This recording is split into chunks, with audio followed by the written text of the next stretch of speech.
everyone, GameHounds podcast. We are here. And wait, I think he's on this side of me. Andrew. I'm waving. You can't see Yeah. it, but I'm waving. I see it. I see it. Yeah. Yeah, sorry again, we are late, but we're on time. We start our shows about 12:20 because that's who we are. Nick doesn't actually show up until 12:05. I'm always here 20 minutes early. I showed up on time. No. Oh wait, I do need to finish my banners though. Exactly, you're not ready. Hang on. Let me add a game. We do have Andrew again, thank goodness. Oh no, I made myself 4:00 in the morning. I rolled over and started craving spaghetti. Don't know why. It's actually made a bowl of spaghetti right before the show, and it's sitting right there. I have like 3 bites, and my body is like, eat all that. Don't know why. I hope AC Wraith links spaghetti somewhere. I don't. Just the Wikipedia of spaghetti. He is going to link the Wikipedia for spaghetti. Now he is. Yeah, definitely. Actually, what you should do is wait, you woke up at link 4 a recipe for spaghetti. But wait, you woke up at 4 a.m. craving spaghetti. Why are you just eating it now? Because I woke up, then I went back to sleep. Okay. Woke up at like 9:30, 10 o'clock. 9:30. Woke up, walked the dogs, came over here, did some stuff around here, started the spaghetti before we got on the show. Spaghetti got done after we were already sitting in the room, in the green room. And now I had like 3 bites before the show. I'm just imagining. How do you get up at 9:30 but you don't eat the thing you want until 12:30? That's crazy. It is a little crazy. Why? What? I wasn't going to make spaghetti at his house because then it would take me an extra half hour, and I don't have that. I could do that half hour here. Just wake up and eat it when you wake up. Take the dogs out, have breakfast, have spaghetti while you're walking. The spaghetti, and he doesn't have spaghetti. He doesn't have spaghetti sauce. I had spaghetti sauce here. Okay, so you had to in come my here. freezer. All I had to do was defrost my homemade spaghetti sauce. There we go. Okay, well, yes, there's the link to. Thank you, Joe Mama's. Thank you, Joe Mama's world famous spaghetti. I am gonna make that. That's my next, because I just finished up my last batch of homemade spaghetti. I will try that spaghetti. I will review it. Joe Mama's world famous spaghetti on food.com. I'm just imagining you waking up in a cold sweat, just spaghetti. Yeah, just wake up. Spaghetti. Go to sleep. Go to sleep. It was kind of like that, where I rolled over and I'm like, oh man, there's spaghetti in my freezer. Oh man, I could really go for a bowl of spaghetti. Okay, what kind of spaghetti? Not just pasta. Like, would like rotini or penne? No, spaghetti. Okay, it had to be spaghetti with meat sauce. How thick of the noodles? Spaghetti only comes in one noodle. There's angel hair. There's that angel hair is angel hair. Spaghetti is spaghetti. You can get spaghetti. You can get spaghettini. I'm with Nick here. Rigatoni is its own pasta. It is just noodle, meat sauce. Yeah, I think meat. I thought spaghetti was just the noodle, but there's like angel hair spaghetti, and then there's like another type of spaghetti that's thicker, but I forget the name of that one. No, those angel hair is angel hair. Spaghetti is spaghetti. There's spaghettini, which is between angel hair and spaghetti. I think there's thick spaghetti. I think that's a thing. I forget what the thick spaghetti is called. That's another name. There's the spaghetti that's kind of got ridges on the edge of it. That's got a totally different name. That's good for carbonara. I believe it's spaghettationi is the thick spaghettationi. Spaghettationi. I've never heard of that. There's the spaghetti. There's a spaghetti with the hole through it. Welcome to the Pasta Hounds. The Pasta Hounds, where we discuss the best pasta shapes. Have you seen the tentacle pastas? I'm a fan of the. It's like someone created a new pasta shape that looks like tentacles in that it's a little curve, but it's got like little suction cups on it. Because they're like, oh, This, it's forkable because you can stick a fork in it and get it, but it's got enough crevices that it holds a lot of Holds the sauce really sauce. well. So they're like, we scientifically created the best pasta shape. Well, As a to honor us actually talking about spaghetti, I will have a bite. Okay. as a Midwesterner, my culinary palate demands SpongeBob shaped pasta. This is the best pasta. Okay. The SpaghettiOs pasta. Yes, that one works too. That's a solid contender. But no, So I I'm have thinking SpaghettiOs I are have a great. copycat. I have a copycat recipe for this spaghettio sauce. It's actually really good. So sweet. But I I mean, made yeah, that's what lasagna SpaghettiOs with are. it. It was the best lasagna I've ever made. It's like mostly sugar. It's obscene. Naturally. Hey, Ko-Fi plays. How you doing? All right, so we should talk about games. Let's start the show. Oh, yeah, sure. Whatever. Yeah. That's a lot of Weedy. stuff I'm going to have to cut out of the that was the What? end of the audio. the You po- can the don't you dare cut that. Don't you dare touch that. All right, your Pasta wish is my Hounds is command. shutting down after one episode. Yep. 6 minutes is how long Pasta Hounds lasted. Let's start the show. This podcast discusses video games, pop culture, and technology, and these podcasters have big, fat potty mouths. If you're younger than 18 or are easily offended, please stop this podcast now. Oh, and your mom said to take out the trash and do your homework.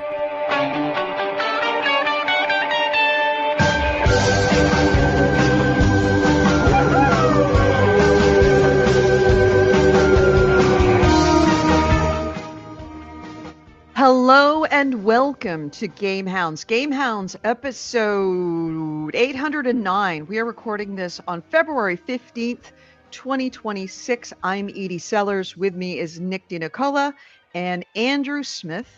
See, I didn't stutter that time. Almost. So, how are you guys doing? How was your week? Very good. Yeah, not bad.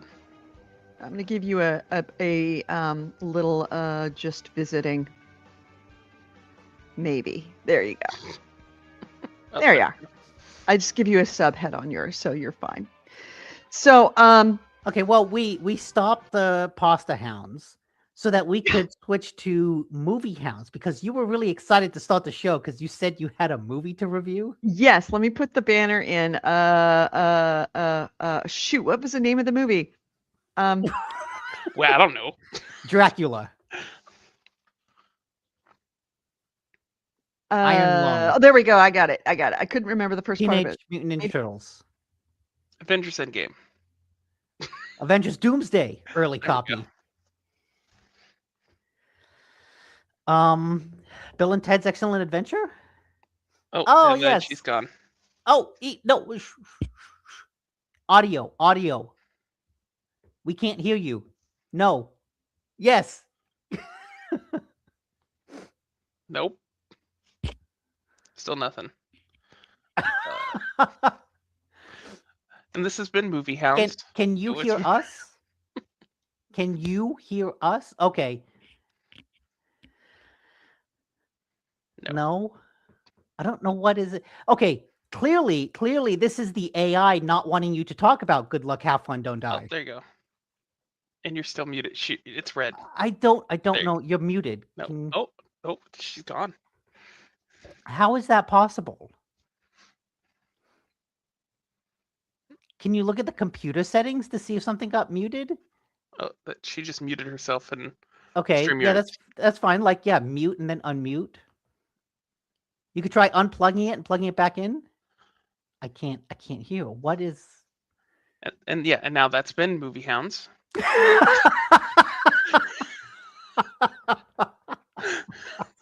Movie Hounds is now dead. Movie Hounds lasted 3 minutes, Yeah, there was less to say than pasta.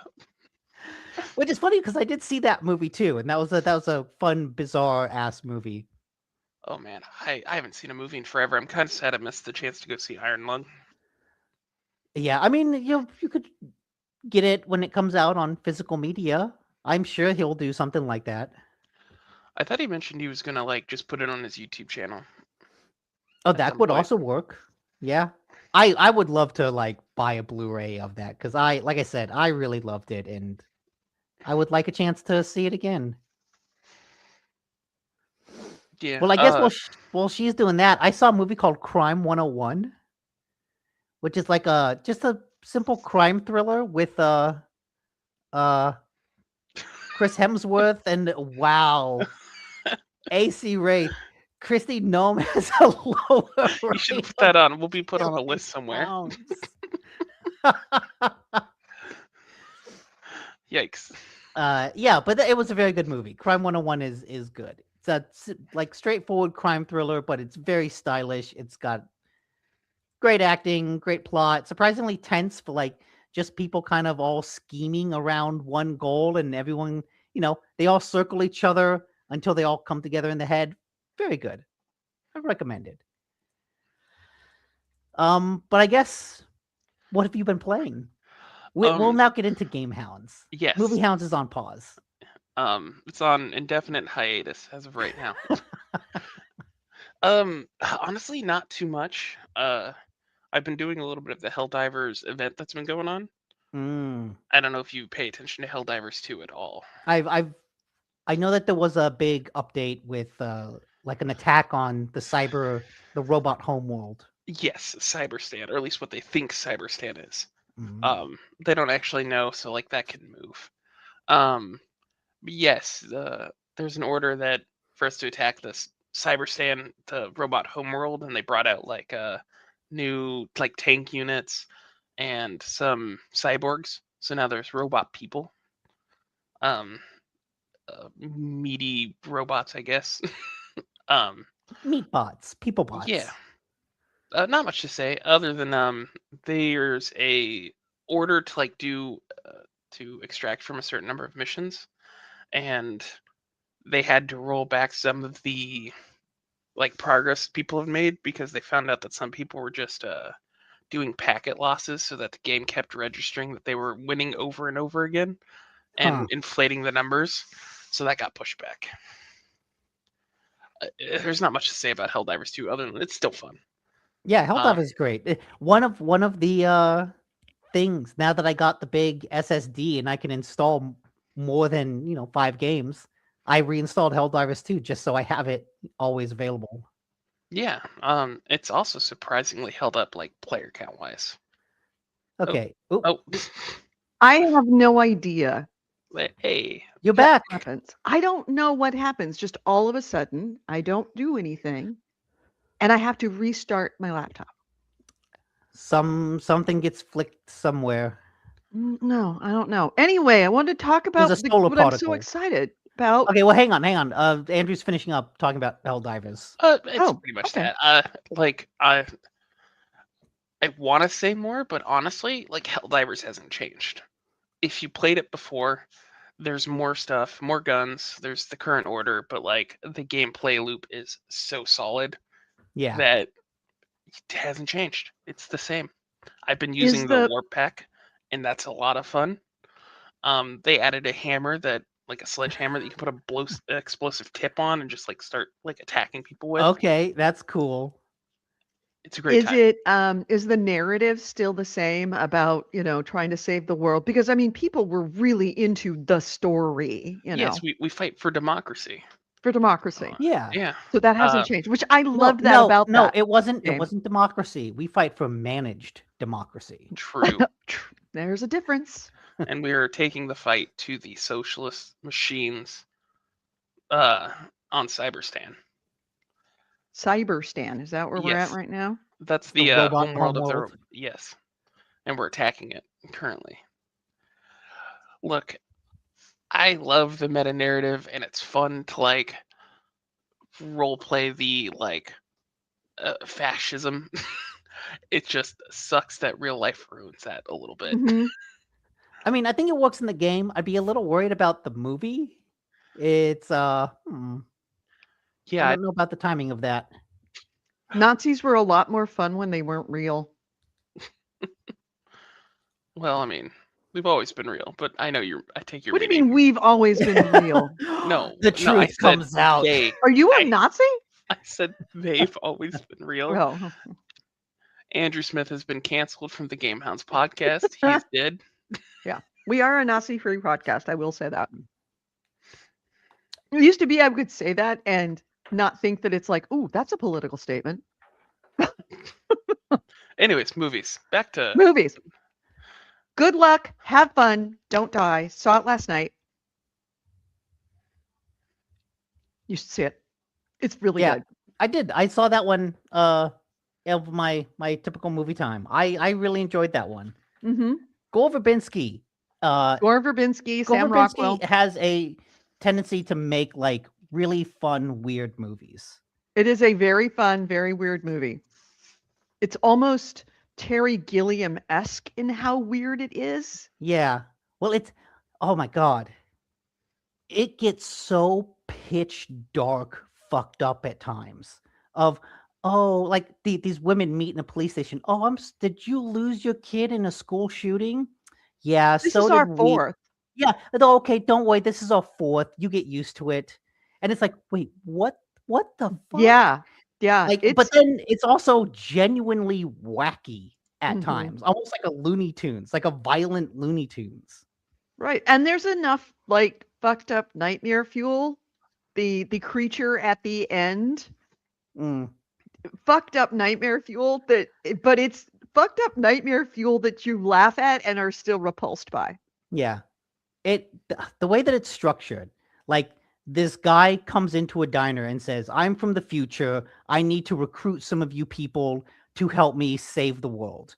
And I've been back here 137 times and I need to get the right combination of people. And it's the right combination of you 35 people. Yeah. And I've done this. Who's with me to save the world? And somebody raised his hand. He goes, no, Bob, you're a nightmare. Fuck you. I'm not taking you. So some other. And the way it's structured, the group that he goes with, it kind of flashes back to show what they were doing before they entered the diner. And it does a really good job of, some weird stuff happens to them, or they say something that is then referenced in another person's flashback. And you're like, someone mentions sabbatical, and then someone else mentions sabbatical. And you're like, wait a minute. And you can kind of start piecing together this larger surreal world. Mm-hmm. But like, it doesn't really do that. It's not explicit in its world building, but it just drops these little breadcrumbs that let you build the bigger picture. Right. And it drops the little breadcrumbs on, it's a familiar society, but obviously a little different than our real society, but enough things about it, especially social media and our obsession with our phones, which is kind of the root of it all, that you go, oh, that's sort of what we're doing. And you walk, sure enough, Chris, I'm sitting on the left, Chris is in the middle, Claire's on the other side of Chris. And Chris goes, yep, everybody all the kids on their phones, just like for real. And I'm like, yep, we're not too far off from that. And we look over at Claire, and Claire's like this. Sitting in the movie theater after the movie. And we look at her and go, Claire, Jesus, you're the fucking movie.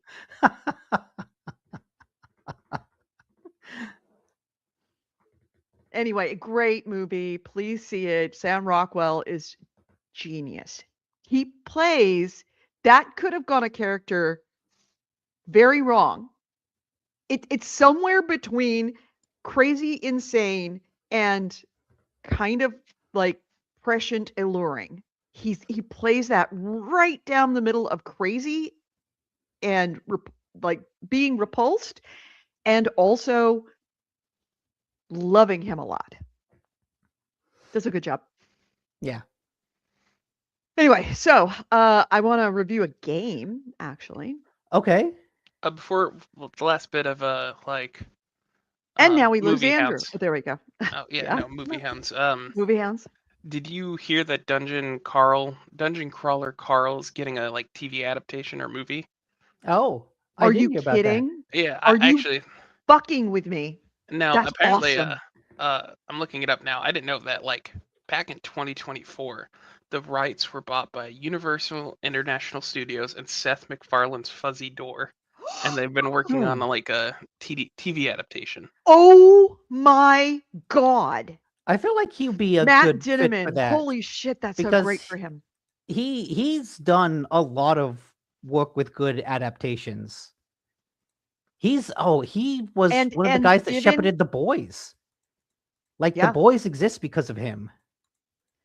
And given McFarlane's zeitgeist, who he is, and knowing the Dungeon Crawler Carl series, he could do such a good job. He seems like a good fit for something like this. Yeah. In fact, good luck, have fun, don't die in that zany, wacky, kind of fucked up world is it's zany, wacky story, but also incredibly fucked up and horrifying in the way that good luck, have fun, don't die is.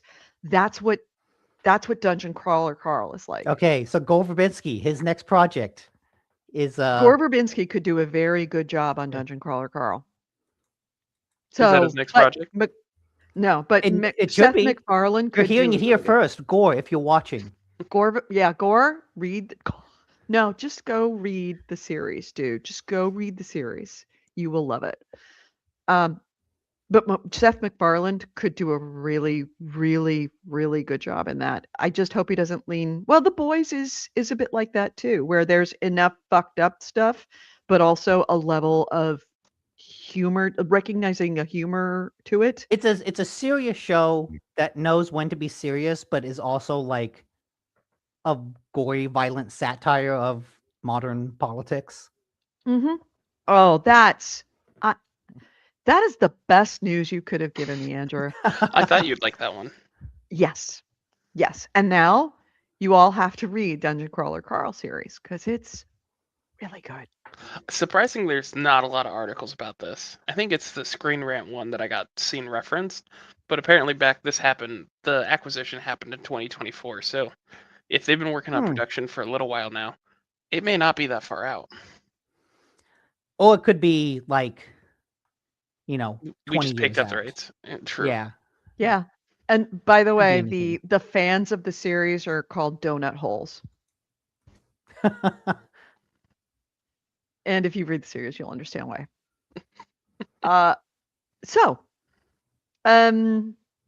Games. I did play a new game. I have acquired your news resolution, Nick. I am trying to play a new game every week. Now, I can't always play it like an actual computer game or a console game, but I can play mobile games. Hey, And I was talking about Simulacra the other Mhm. day. Thank God. By the way, if you're not using it, Netflix Games is fucking awesome. It actually is. They've got a It's- pretty impressive catalog. It's a great catalog, and you get it all for free with your Netflix subscription. So I leaned into that, and I played Polytopia on mobile. And I should pull this up so that you can see it because I lost my YouTube link here. Let me pull it up. Polytopia is a top-down. It's Like a strategy game. gameplay. Yeah, it is. It's a kind of war game in that you are building a city building game. You build your city, you build assets to the city like forges and things, and you have to mine and you have to gather and you have to hunt, but you build military units. And in this world, you have to kind of discover things around all the things around you. And as you're discovering things around you, you may find abandoned villages, which is how you expand your nation. And sorry, I'm trying to type and Here, I got it. yeah. I'm looking it Okay, up. have you got it? Yeah, pull it. Oh, you got Is it. There it? we go. So it's isometric. And I said top down. It's isometric, and your land masses are very small, and there's lots and lots of water. But you run across other players, and you can choose whether it's 1 to 3. Actually, it can go up to Oh, very high, up to player? 15. But when you start, you can only go up to 3. But you can sign treaties and make friends so that you can start wars with the next guy because you want his cities. And the whole point is to grow and take over everything. It There kind is of also an endless mode that you can play, but and you have a limited amount of movement in each of your units. Any unit can go into battle. You are limited by resources by what they call stars. Stars run everything. Stars are what you pay for to build your units, to build your cities, to expand your cities, and to buy technology. The technology tree is very short. Eventually, you run out of technology, which is great. That means you have everything, and then you can use all of your stars for expansion or warfare. And it's just a really there's the technology tree that you saw. It's a really just fun game to but I almost missed my my stop on Caltrain because I got into this. It's one of those games that you get into and you're just playing. It's like one more turn. And it is turn-based. You have your turn and then you have to okay, end your turn and then everybody else can do their stuff. Okay. kinda- So it is kinda- it only Go ahead. multiplayer? No, I played a single player Oh, okay. with bots, playing against bots. Okay, yeah. But you Um, can play multiplayer. It kind of looks like a low graphics Age of Empires meets Civilization. Yeah, that's exactly what it is. Certainly not as deep as Civilization, certainly not as involved as Age of Empires, but it's a great mobile game. And It as captures that same feeling. I've been playing other mobile games. In fact, today I just downloaded Roller Coaster Tycoon from Netflix, and I was astounded at how difficult it is to play, how it is not a good game on mobile because Mm, it just doesn't have the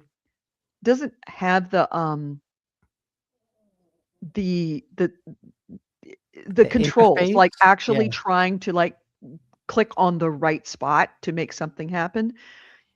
That's really hard in Roller Coaster Tycoon on mobile, but it's very easy. So it's not too deep, it's not too hard to learn, but it gets your competitive juices up so that you just get into it. And you can stop it at any time. It's constantly saving. So you don't have to worry about going back and saving from a different spot. You can quit at any time and then come back to that campaign. Overall, I love this game to the point of where I have to not play this game because it could take I've ran my battery out 3 times when I first started playing. Wow. Yeah. Yeah, AC Wraith says it's overwhelmingly positive on Steam and apparently has cross-platform multiplayer as well. Yeah. Wow, it's cross-platform to mobile And as well? I Wow, guess that's impressive. at some point in the past it was one of the Epic Store freebies. So if Oh, you were on the trigger with those, I don't think any of us were. mhm. I'm You probably glad already own it. I'm glad you're experiencing strategy game time dilation. It is something I'm very used to. Like I can't play Stellaris anymore, which is like a 4X Yeah. space game because hours, Yeah. dozens of Well, hours just gone. that's what happened to me with Crusader Kings. Crusader Kings was if you sat me down when I was deep in it, if you sat me down in front of it with a cup of coffee in the morning, it would be 2 o'clock in the morning before I'd go, man, I'm hungry. Back in the day, I would play Total War Shogun 2 with a buddy of mine, and we'd Mhm. literally start like 2 p.m. and he'd be falling asleep at 6 a.m. in the morning, Oh God. 10 a.m. in the morning, because we just wouldn't stop. I get It's a great that. time. Yeah, this is a perfect game for just one more round, and then I'll Okay, if stop. I Just if one I more can round. recommend you something that might just make things worse, a game called Into the Breach. It is a free Netflix game.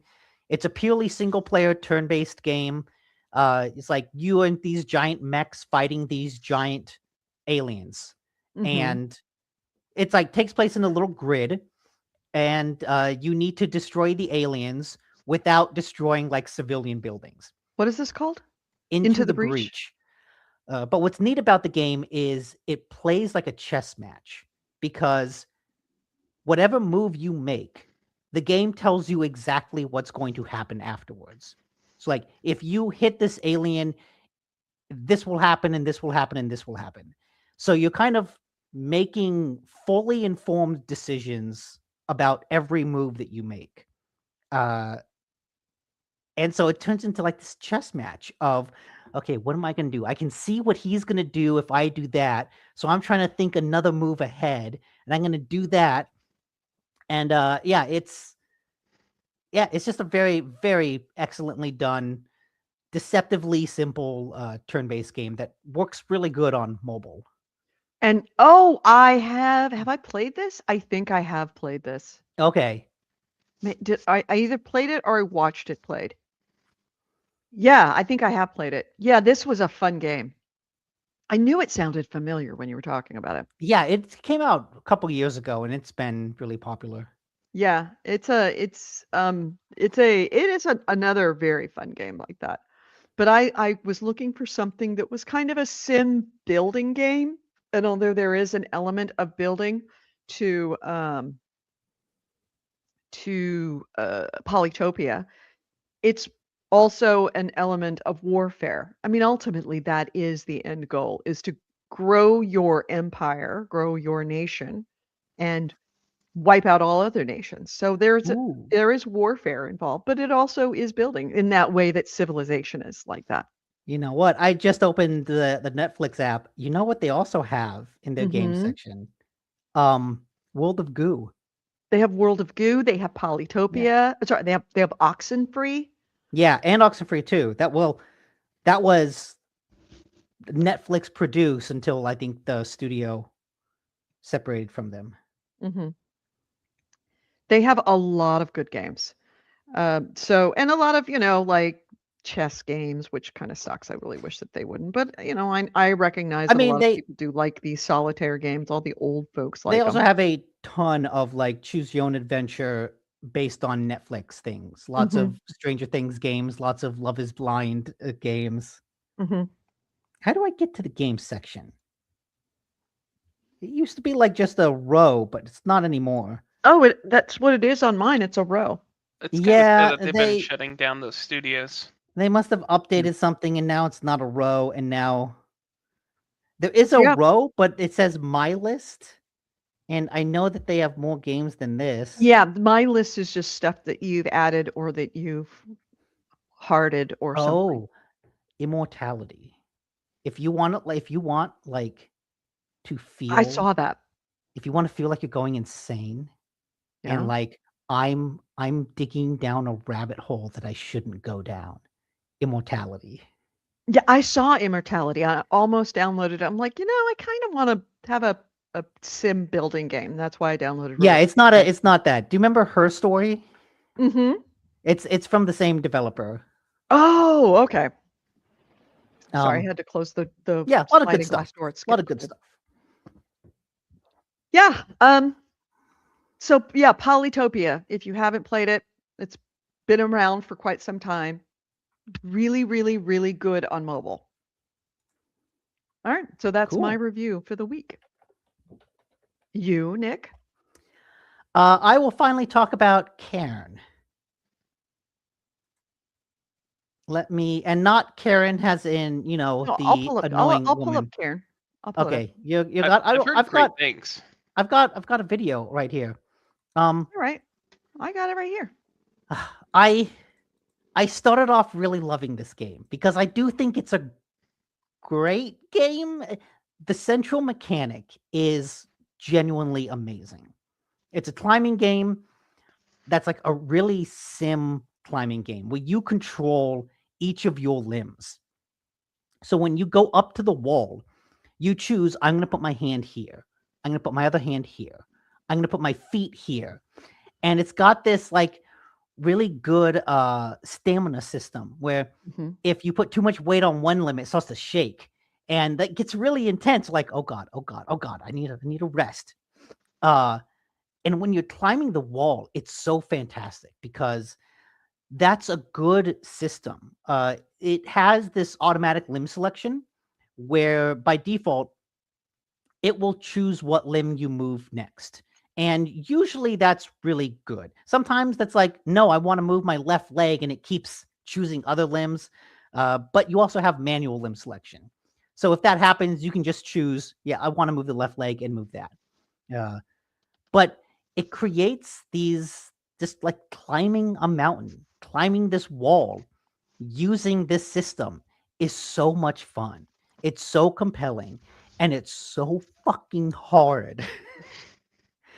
Some of the mountains that you try to climb, you look up and you go, okay, I think I can reach that point. Or I think that's a handhold. Is that a handhold? I guess I'll try to get up there and find it. And then you're like, okay, there's a handhold that's just a little bit too far from me. So I'm going to put my feet up against it. They're not on anything. But if I move fast enough, I can like with my feet up and then grab a handhold, put my feet in an actual handhold and be safe. Or like I can just kind of scramble a little bit to the top. And at a certain point, at any point, you can stick a piston into the wall. And if Piton. you see, yeah, piton, you're right. Yeah. If you see the rope coming down off of her, that is like where the last piton was entered. And that axe has a kind of checkpoint. So if she falls, then she gets into that. But you can also, oh, here she is putting one in right now. But if you wait too long, you could fall, swing from the piton, from the rope, smack into another wall. And then you're like, well, now I've lost half my health and I don't know what's going on. Oh, God. But you're limited with the number of pitons you can use. When you try to put one in, there's a little mini game associated with it. And if you fail that mini game, it breaks. So you could have broken pitons that you then have to camp to recover. So that kind of limits the number of checkpoints you can do. And overall, like I found the act of climbing the mountain to be so compelling and interesting. Like it's just a really good puzzle. Unfortunately, there's a lot of other stuff in the game too. Yeah. Oh God, that happens so often. Watching the footage, it's just the moment to moment is so tense. Oh, it really is. It really is. Especially when you start seeing her limbs shake. In Bitters, it's called Karen. Oh, yes, Karen. Cairn, yeah. Sorry. Yeah, sorry. This is Karen. But what I don't like about it are all of the survival elements. Because this is a survival game. You have thirst, hunger, and heat. And in the video, you can see the little triangle up in the top left is red. And that means that her thirst is really low. You can take a swig from your canteen while you're on the mountain, but that's limited. You can only take 4 drinks from that. And so that's a limited number of thirst that you can recover from while you're on the mountain. And if you do that, you have to recover that water, which means you have to find a lake or a waterfall somewhere to recover it from. And very early on, there was a section where I had to go a pretty long time before I found any water. So the character is just like slowly getting thirstier and thirstier and thirstier. And I'm like, what the fuck am I supposed to do? Like, I've climbed this mountain.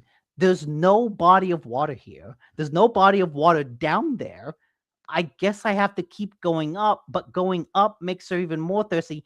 And it feels like you get into this, like any survival game, you get into this downward spiral of resources.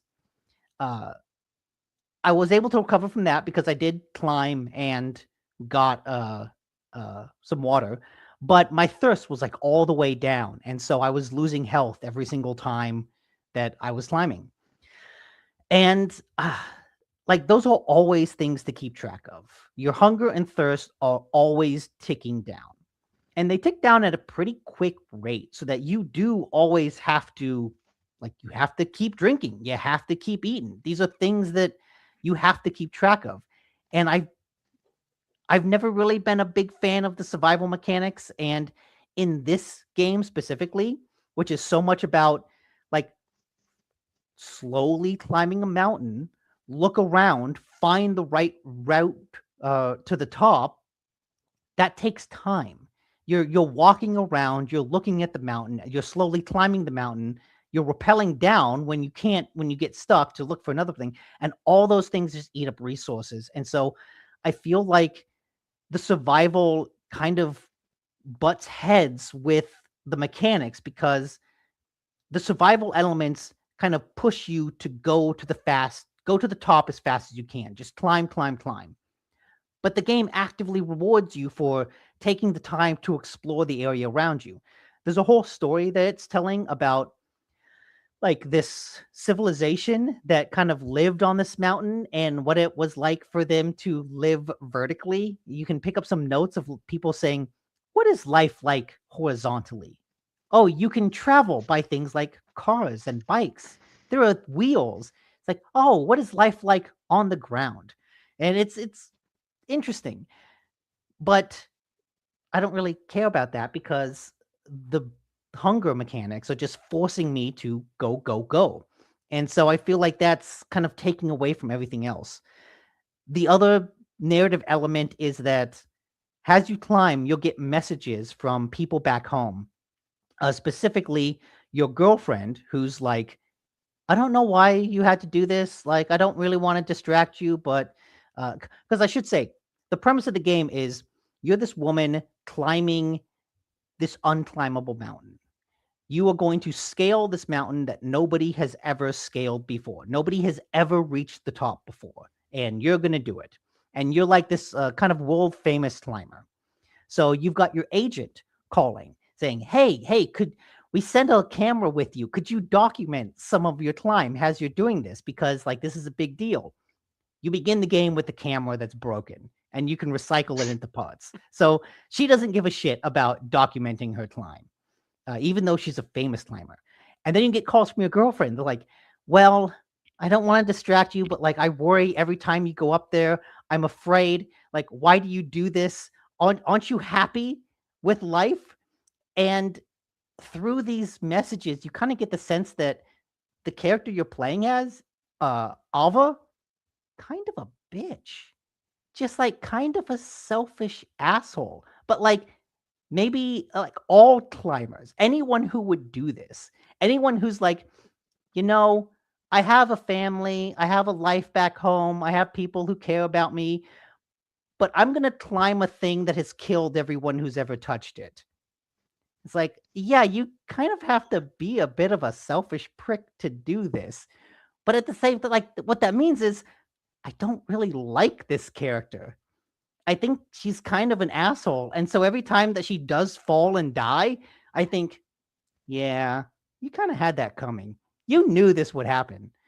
And so between the narrative that makes me not like the main character and the hunger mechanics that like kind of push me forward and forward and forward, probably irresponsibly so, like I feel like all that just detracts from the like genuinely shockingly impressive climbing mechanics. Like these are climbing mechanics that have never been in any game before, and they are hypnotic in like just trying to find handhold and handhold and handhold, and that slow progress that you make up.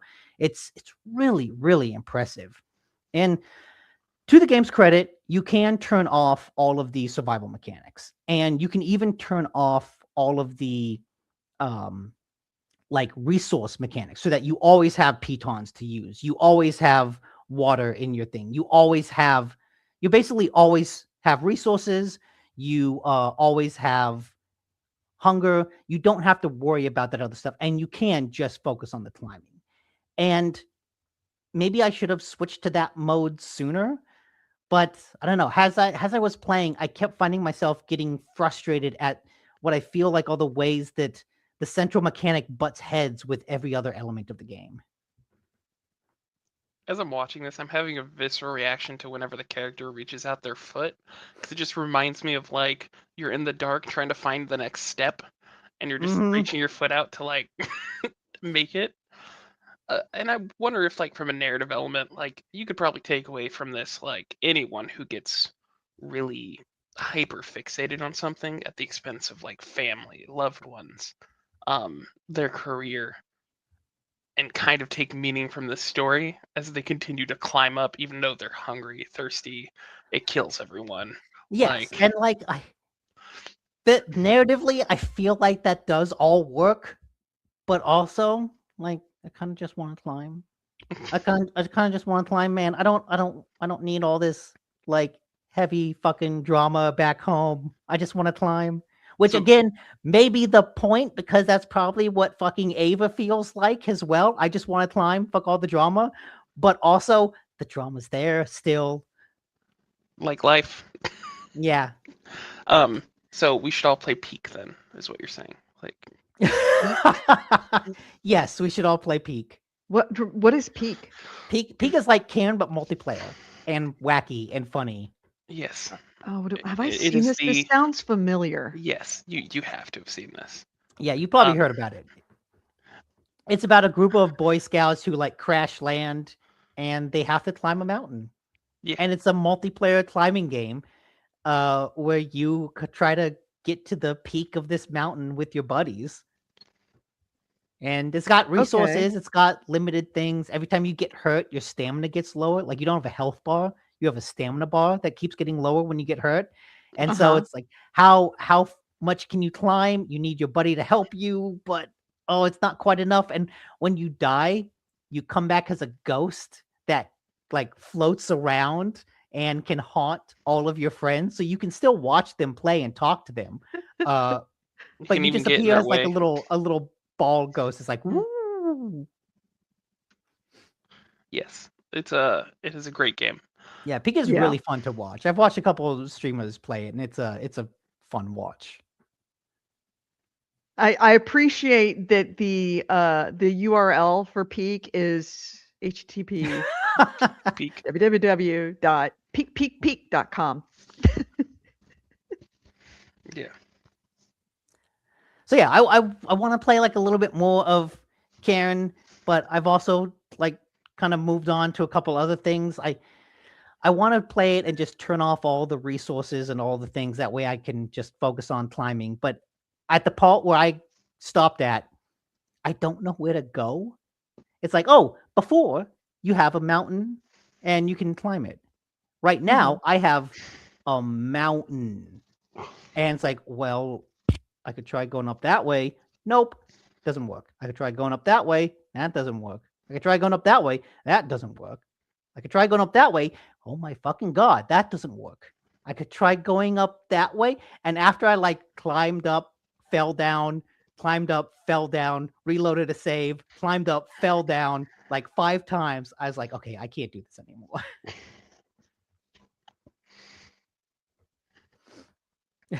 Ezra says the first person graphics in Peak look like you already cut your arms off to survive. Pretty accurate. All right. So, any other games that you played?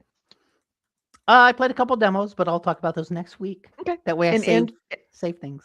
Andrew, you already talked over about where did that come from? You already talked about your yeah, It's I haven't coffee had my time. coffee break. That's Yeah, I why. know. I believe it's time. Yes. Mhm. Helldivers, is coffee time. forget. I've been trying to play Megabonk again. Mm, I don't know if you guys know what Megabonk is. I've heard of it. It's a 3D survivors game, like Vampire Survivors, Halls of Torment. There's a lot of these games now, and it's made by one guy. There's a lot of like, it's kind of memey, kind of funny, and I really liked it. It got really popular. I enjoyed it, but then I just stopped playing it for whatever reason. I've gone back to it, and my opinion has soured quite a bit the more I play Oh, it. really? Really? The base gameplay loop is fun, but the difficulty is it doesn't feel balanced well. Is it The more I look spiked? Yeah, so there's only a few maps, and every time you beat a map, you unlock another tier, up to 3 tiers. And the first tier, you beat the map, and then you go to this portal, you fight a boss, and then you're done. Tier 2, you do the same thing, but then you go through the portal and find a second, harder stage. And then tier 3, the same, which ends up in a final boss fight. It took me probably, I don't know, 30 tries to beat the stage 2 one for the forest map alone. It just, and I still haven't beaten the stage 3 one.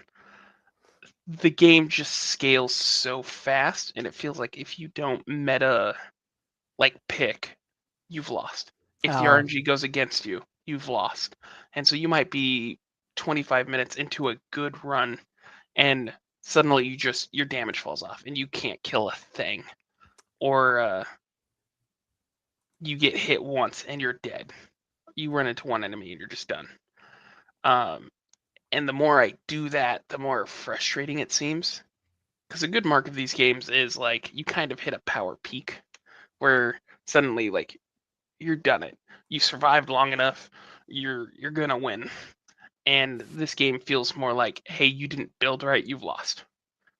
Mhm. You haven't chosen the XP tome. You didn't get the XP tome. You've lost this run. Just restart. It's like if you don't get the same perfect weapons every time, you may as well stop. Yes. And that has just kind of, it's still fun. It's still a good time. But it's frustrating. It's become more frustrating than fun. I'm losing more runs than, like I said, I've beaten one run in the last, like, 10 hours of playing. Yeah. And that doesn't Yeah, feel I good. get that. I get that. But I've been playing this a lot, and it's still a good time if you like these kinds of games. If you want a challenge, if you care about, like, playing the meta or something, it's worth the time. Yeah, according to AC Rate, they don't even have a dedicated site or a developer site, which seems kind of odd. Well, it was made by one person. Well, even so, still want to advertise. One person can have a website. I'm proof of that. Sure. He got nominated for Solo Dev of the Year, or, like, no, debut Dev of the Year.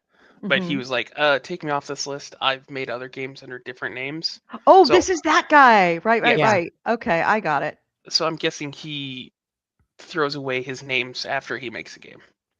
Like, I don't think he sticks to one. He does it for the fun, not for the. But I've Got been it. playing that a lot. Nice. It's great on the Steam Deck. It's a good time. Wish I had one. Did you give it to Nick?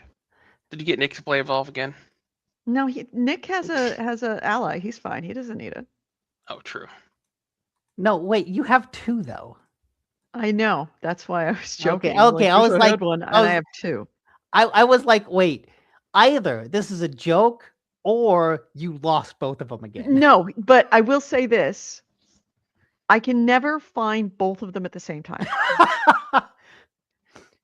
They're actually Like, just the same I Steam Deck haven't with seen- like different hats. Yeah, I haven't seen the OLED Steam Deck since your party. You're up in. That's crazy that And we I lost know it. I put it in the car. I know I put it in the car. Okay. But I don't remember taking it out of the car. I must have taken it out of the car because it's not in the car. Hmm. But I Is don't it know if I took it out over at Chris's house, if I took it out at my house, if I took it out over in my Look my behind the apartment. speakers. This is the problem when you have multiple places, is that you don't really quite know where. But I mean, I've got the other Steam Deck. I know exactly where that is. But wherever you find it, it's like, oh, the OLED must be at the apartment. It's like, I don't see it in the apartment. Oh, the OLED must be at my other house. I haven't been there for a while, and every time I'm over there, I forget to look for it. So you're never, like, you know you have it. Like, originally. I know it's here somewhere, I just don't know where. But I know where the other one is, I think. I think it's in the other room. I will say that I kind of have the opposite New Year's resolution that Nick does, where he wants to play a new game every week. I'm trying to work through my backlog.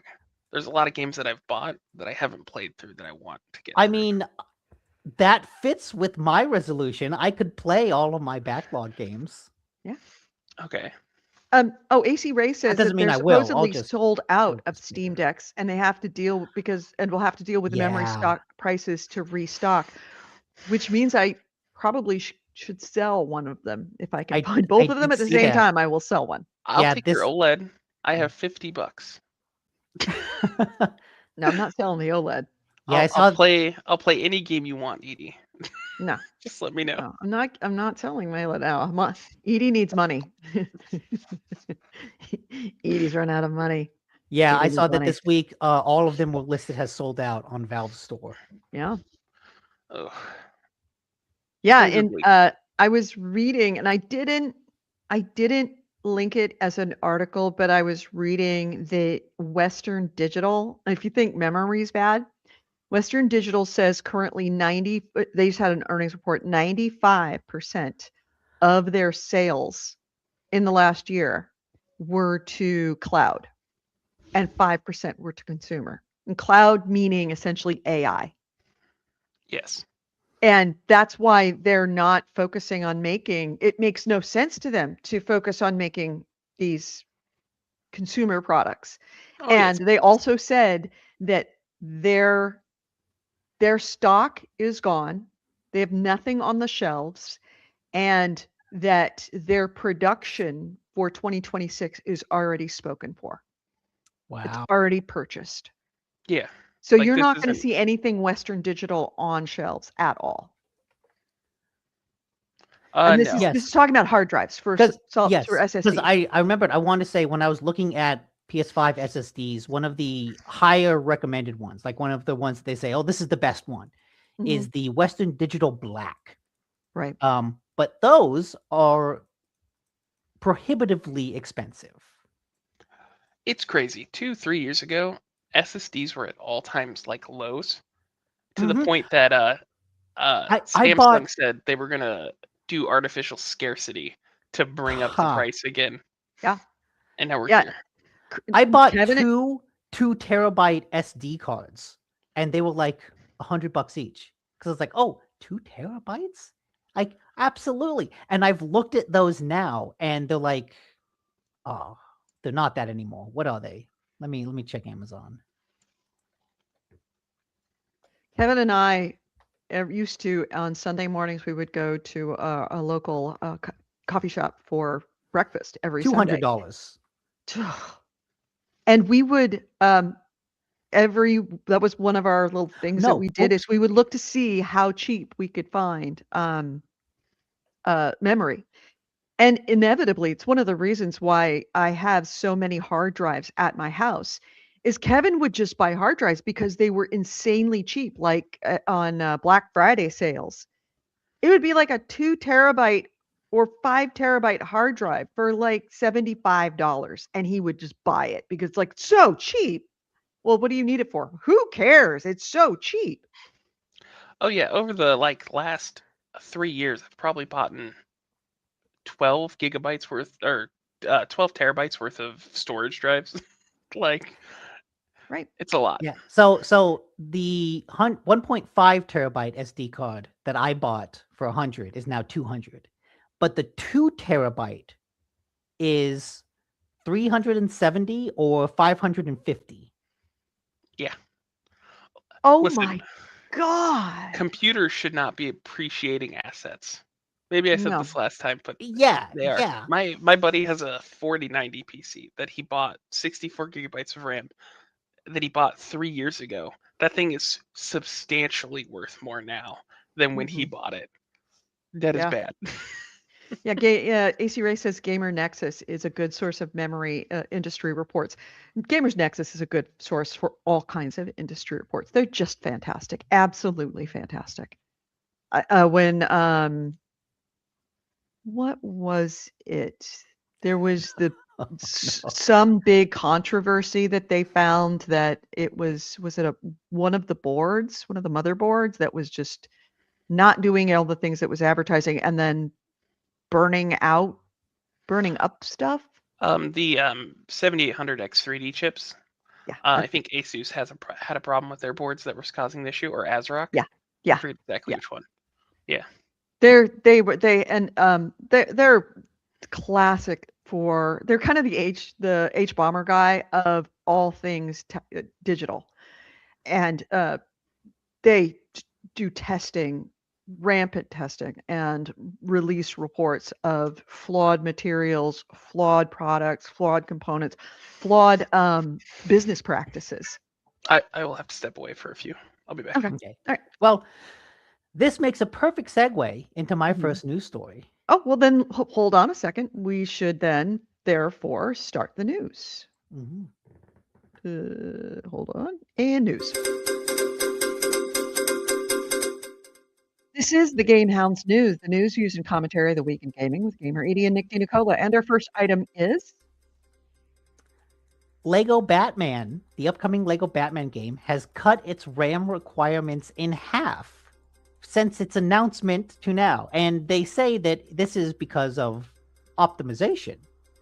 And clearly, totally not because of RAM prices and shortages.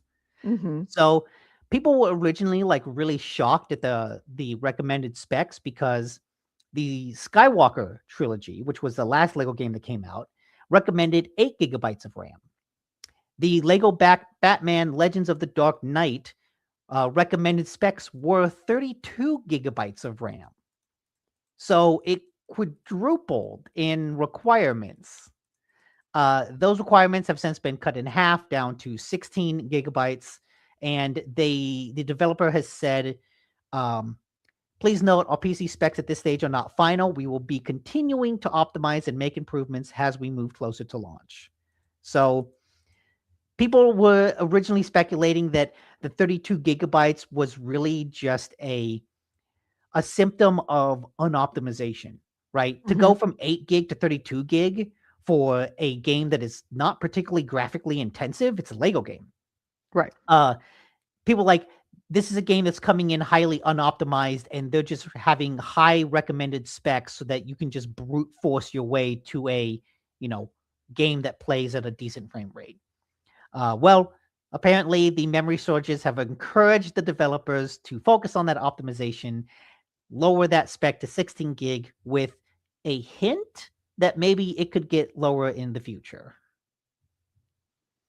So at the very least, if there is one silver lining to all of the RAM pricing exploding, maybe that will encourage developers to better optimize their games so that they can play well on lower spec systems. Yeah, I never actually thought about that, but you're right.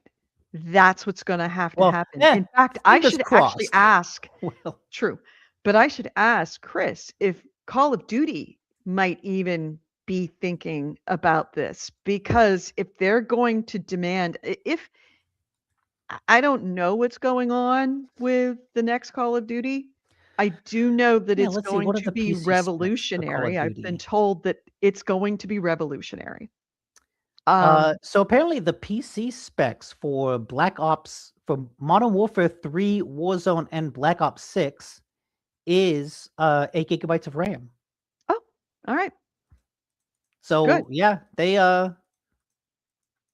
keep know, it tight. Clearly Black What are the Ops games that 7. require more Black RAM? Ops 7, yeah, 8 gigs of RAM. Let's find that. Let's Look see. that up. PC games that require 16 gigabytes of RAM. Oh, here's a Reddit thread. Is there any game that uses more than 16 gigabytes of RAM? Star Citizen can exceed 64 gigs.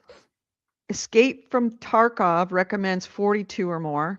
City Skyline with mods, and Cyberpunk 2027, Microsoft Flight Simulator, and Ark Survival Ascended. Yeah, Cyberpunk does 16, Assassin's Creed Valhalla, Kingdom Come Deliverance 2 are all like 12 to 16. Modded Minecraft recommends 16 to 32. So City basically, Skyline recommends says it with the mods easily exceeds 32. yeah, like no game should require more than 16. If it requires 32, that is like, right, it's ridiculous. Like you shouldn't need that. But all the ones that are requiring 16 have to be looking at if they're looking at the next iteration of games, or moreover, they might be looking at the existing games and thinking to themselves, we have to optimize this so that we can run it on smaller, because otherwise Yeah. we are pricing ourselves out of the marketplace, not because of our game, the cost of our game, but the cost of the thing to run our game. We're not going to be growing our business at all if we're requiring 16 gigs. Yeah, Ark Survival Ascended 16. And a lot of that too is like minimum specs versus high-end specs. Like if you have 32 gig, you can just run it at higher frame rate, at higher graphics. Like the road up is bigger, but you don't need that to just play the game. Yeah. I'm looking at digital trends right now. Returnal was the first game to require, and this is an article from 2023. Returnal was the first game to require 32 gigs to play at recommended settings. I would- Cyberpunk 27. A lot of particle effects, but I remember people also criticizing, saying this is not needed. This is unnecessary. Let's see, the game at ultra settings on CD Projekt Red, they recommended 20 gigs of RAM, and if you want to play overdrive mode, you need 24 gigs, along with one of the fastest graphic cards. Star Citizen, 16 gigs, but they say that you should go up to 64. Flight Simulator requires 16. Arc 2 doesn't say what it is in this article, but they're saying 32 gigs of RAM is a good place to start. Icarus, Icarus, I don't even know that game. open world survival game by Dean Hall of DayZ fame. So to run it at high settings, you need at least 32. Forspoken, let's see, 16 gigs, but if at minimum system requirements, but for recommended, it jumps to 24 gigs or 32 gigs if you want to have 4K resolution. Starfield, they said for higher detail settings, 32 gigs is a must. It was 16 gig required. So yeah, I think those days are over. Certainly for anything coming out in the next couple of years. Yeah. That when you're asking 16 gigs of RAM, you are painting yourself into a corner. A lot of existing people have, laptops that, fortunately, I bought this with 16 gigs of RAM. And the most recent laptop I bought for somebody else that was chugging along, I bought it at 16 gigs. But it's going to be increasingly expensive to have that kind of RAM. And when you're asking for 32 or 64, granted, those are for games that are running at ultra level with all of the detail and running it at performance mode. But still, 32 gigs is a investment on top of the investment of these graphics cards. So yeah, it's getting really expensive to play games at these super high. And how long have we said that the size of games are getting too much? They're just getting too big. You're just going to have to start being smarter. There's a reason why, was it Doom that you can play on just about everything? Yeah. Can it play Doom? Is anything that has a chip in it can play Doom. Can play Doom, right.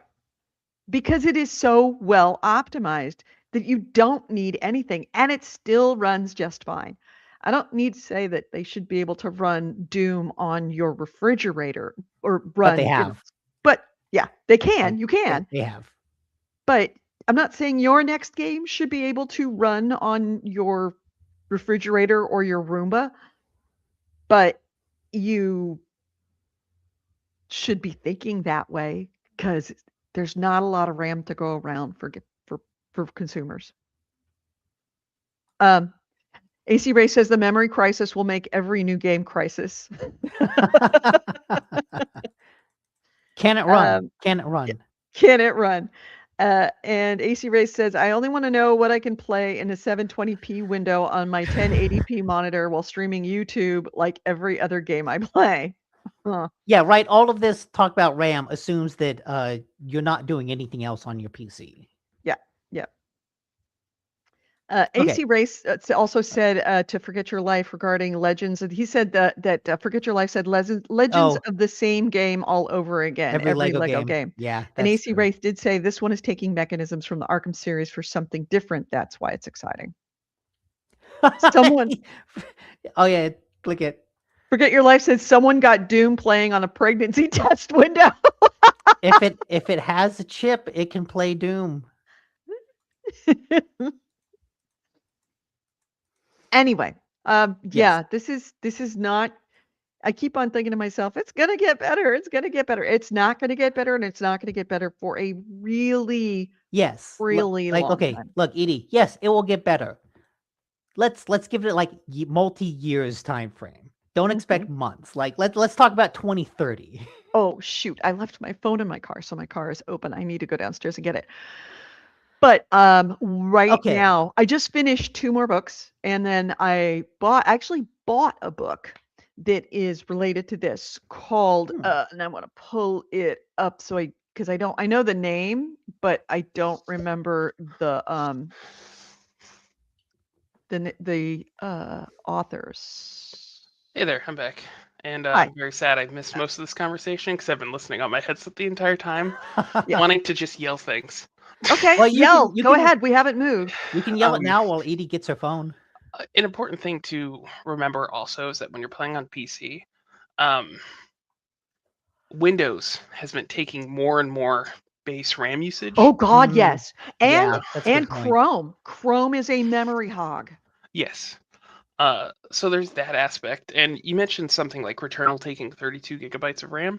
16. It was the first one that took 16. I thought it was 32.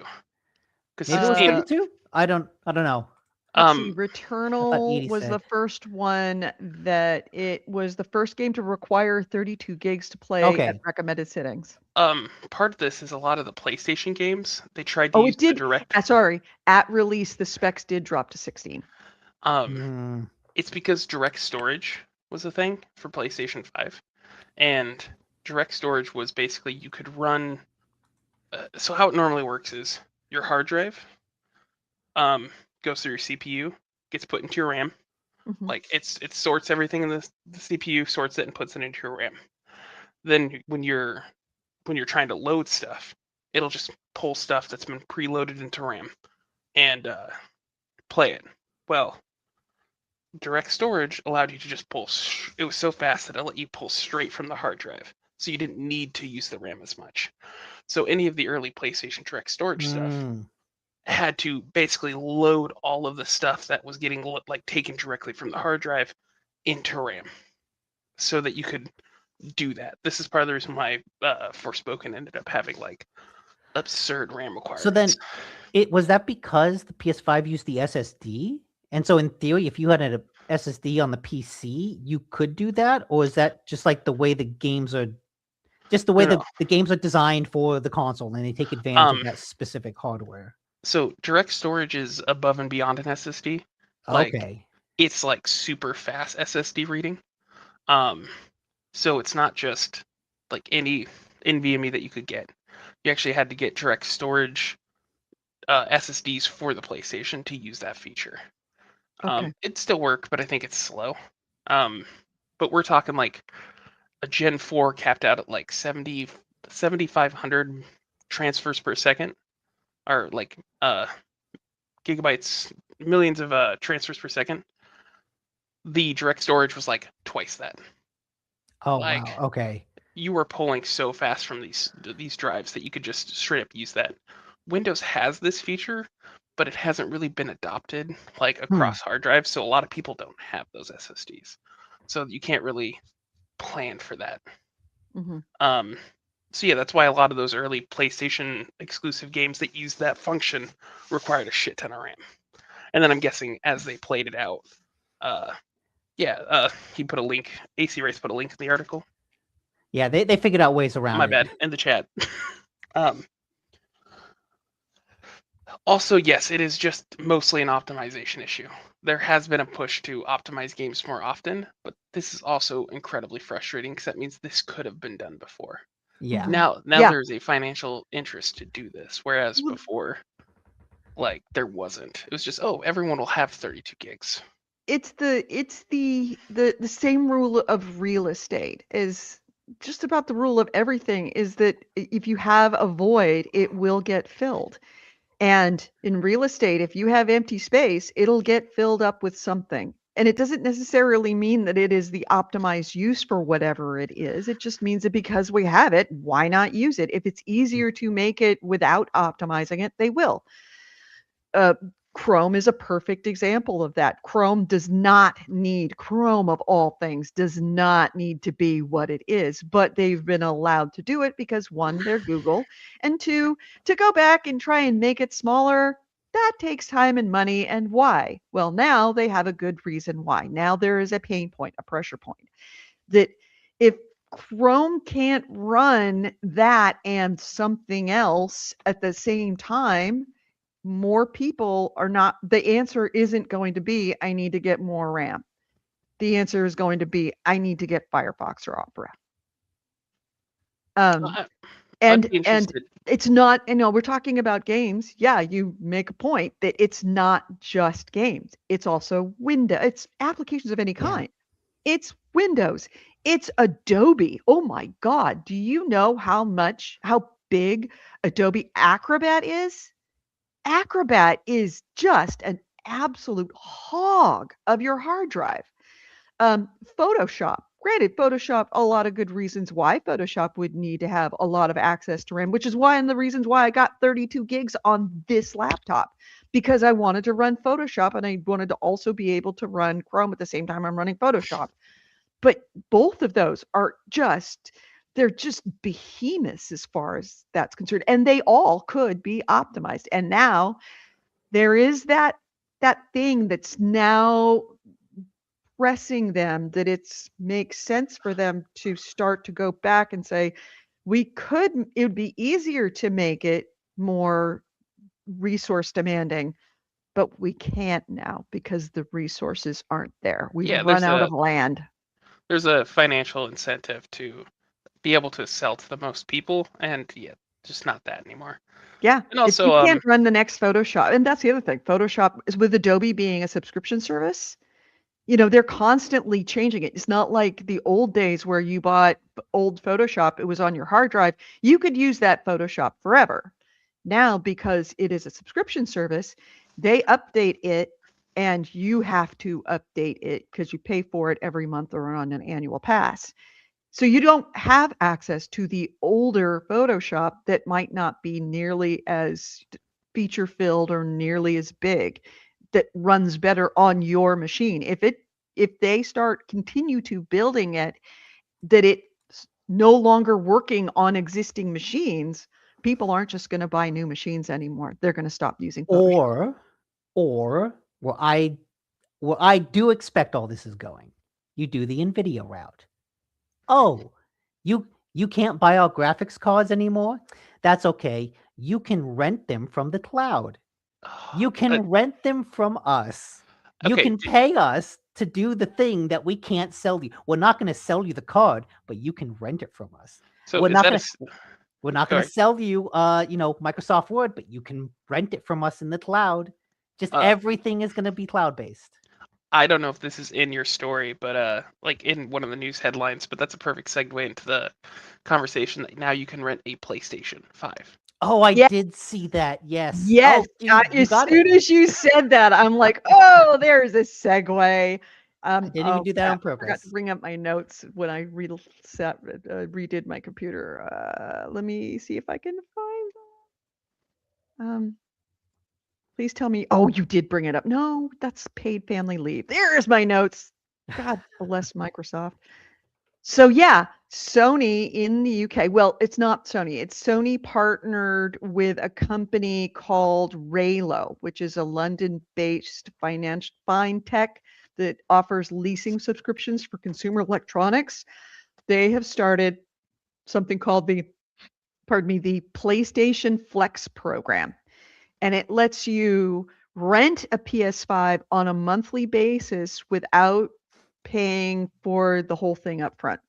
So you can choose between these lease agreements between 1 year, 2 years, or 3 years, 12, 24, 36 months. The longer the lease commitments, the lower the monthly rent. So you can rent it for 36 months, but it's much less expensive. At 12 months, it's going to be more expensive because, of course, they're only going to have you for 12 months. So the PlayStation 5 Digital Edition, which has 825 gigs with a DualSense wireless controller, is available for £9.95, which is about $13.58 per month for 36 months.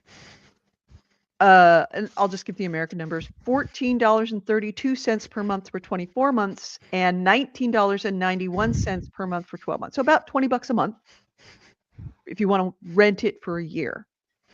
The console is also available on a monthly rolling basis, so you can just get it for a month at a time at $26.20. A little over $25. And that they can get you next day delivery, 14-day returns, and a lifetime warranty for the PlayStation itself. When you think about it, at $20 a month, to cover the cost of a $500 PlayStation, that would be 25 months, which is a pretty long time. And given the number of like free-to-play games and like little freebies that you get here and there, it's not a terrible financial deal. Like, if you want a PS5 and you can't afford $500, it's not a bad choice, which is like a bad thing. I found this article on Reddit, and I just want to read a couple of the comments. Someone says, leaving my borrowed house in my borrowed car to go borrow my PS5. Yeah. That's the big problem right there, is just you'll own nothing and you'll be happy about it. Yeah. It's a symptom of a larger problem. Yes, yes it is. So yeah, apparently it takes you 60 seconds to sign up and get a contract, and the console is delivered the next day. And when your lease is ended, you can either return it, upgrade if there's a new console for no fee, carry on your subscription monthly, or you can actually purchase the console. Now, I'm assuming that they're going to allow you to purchase the console at a discount. They're not going to charge you retail. But even so, it's at the end of it, you can buy it, kind of like leasing a car. From what I did see one that was basically offering the same thing, where you couldn't buy it at the end of it. You just had to return it. And AC Wraith is pointing out that like renting started a year ago, and even probably before that. Rent-a-centers, like rent-to-own places, have always existed, but they've always been like exploitive. Like, they're exploitive. Oh, they were incredibly exploitative. That's kind of Rent-A-Center is known for that. But this is actually Sony doing it. Granted, they're doing it through this Raylo. Yeah, but that's the service that already does that kind of stuff. It's not someone that bought a bunch of PS5s and is then leasing them out. It's a first party approved system renter, which in theory should give you a little bit more security, but also like it's dystopian as fuck. Man. It is dystopian. Yeah. But there's a part of me that says I really wish I hadn't bought that PS5. Well, I'm glad I bought the PS5. I really wish I hadn't bought the Xbox One. That has been the worst decision a lot of people have made lately. Honestly, I joke. If you're having fun with the Xbox, that's perfectly fine. All your friends are on the Xbox. That's fine. I was thinking about this watching the Olympics. Lots of snowboards in the Olympics, right? Naturally. And it made me think, oh man, I would really love to go play SSX again. Not the original one for PS5. There was a remake, just SSX, that came out on Xbox 360. I think that is one of the best sports games ever made. I absolutely loved it. When I was like reviewing games for Pop Matters, I gave it a 10 out of 10. I love that game. It is only playable on the Xbox One using the backwards compatibility for the Xbox 360. Not available on PlayStation, not available on PC, not available anywhere except Xbox. You might be able to find it. I have that console for that game at this point. You might be able to find it like on an emulation and stuff. Like you might be able to Xbox, find it. but Xbox 360 emulation is not tip top. Yeah, I wonder how good it's gotten now over the years. I've looked into it. It's still a little rough. AC Race points out that the first party stuff was approved last year, like Oh, a year okay, ago. okay. But it is just launched in the UK right now. And if it's in the UK, it'll come here. It'll come here. If they do it through Rent-A-Center, though, I hope they don't, because Rent-A-Center it's got such a bad reputation. My dad used to do Rent-A-Center a lot, and I had some misconceptions about it. Like we'd always get like a new TV or something every couple months. And I used to think, oh, he's just upgrading and like transferring the money. Nah, he was just bad with money in general. he would spend a couple $100 on a thing, return it, and get a new one. And Yeah. it's like you're just throwing money away. Don't do Rent-A-Center if you can avoid it. No, don't do Rent-A-Center. Here's the thing, you can find it on Craigslist for what is Rent-A-Center is doing. It is not worth it. You can find it, you have to watch, and you have to be willing to pick it up and move quickly. You can find it on Craigslist for just a little bit more than what you would be paying at Rent-A-Center, and they will not be putting you into a debt hole that you will never be able to get out of. It's not worth it. Oh, I was telling you about the book that I was reading. I just finished 2 more books, and now I'm writing. I actually bought this book because I keep on hearing about it in different places. You know, like you have something where somebody mentions, you hear like the name of something. I'm like, oh yeah, that's a great title, or that it sticks in your head. And then you keep hearing it from different sources about, and eventually you go, okay, this is the world telling me I need to read this book. It's a book called If Anyone Builds It, Everyone Dies. Why Superhuman AI Would Kill Us. And this was released in September of last year in hardcover. It's by Eliezer Yudkowsky and Nate Soares. And they were one of the people, they're actually the founders of the, where is it? Does it say what they are? No, but there is it is a consumer group, a research group for AI that has been watching this. And remember when they got all of the AI companies together and they all signed an agreement like, hey, we're about to embark on this. Let's all have an agreement about what we're going to do and what not going to do, because this could really be bad. And they all signed on. They were 2 of the signers, and they were like, this agreement's not enough.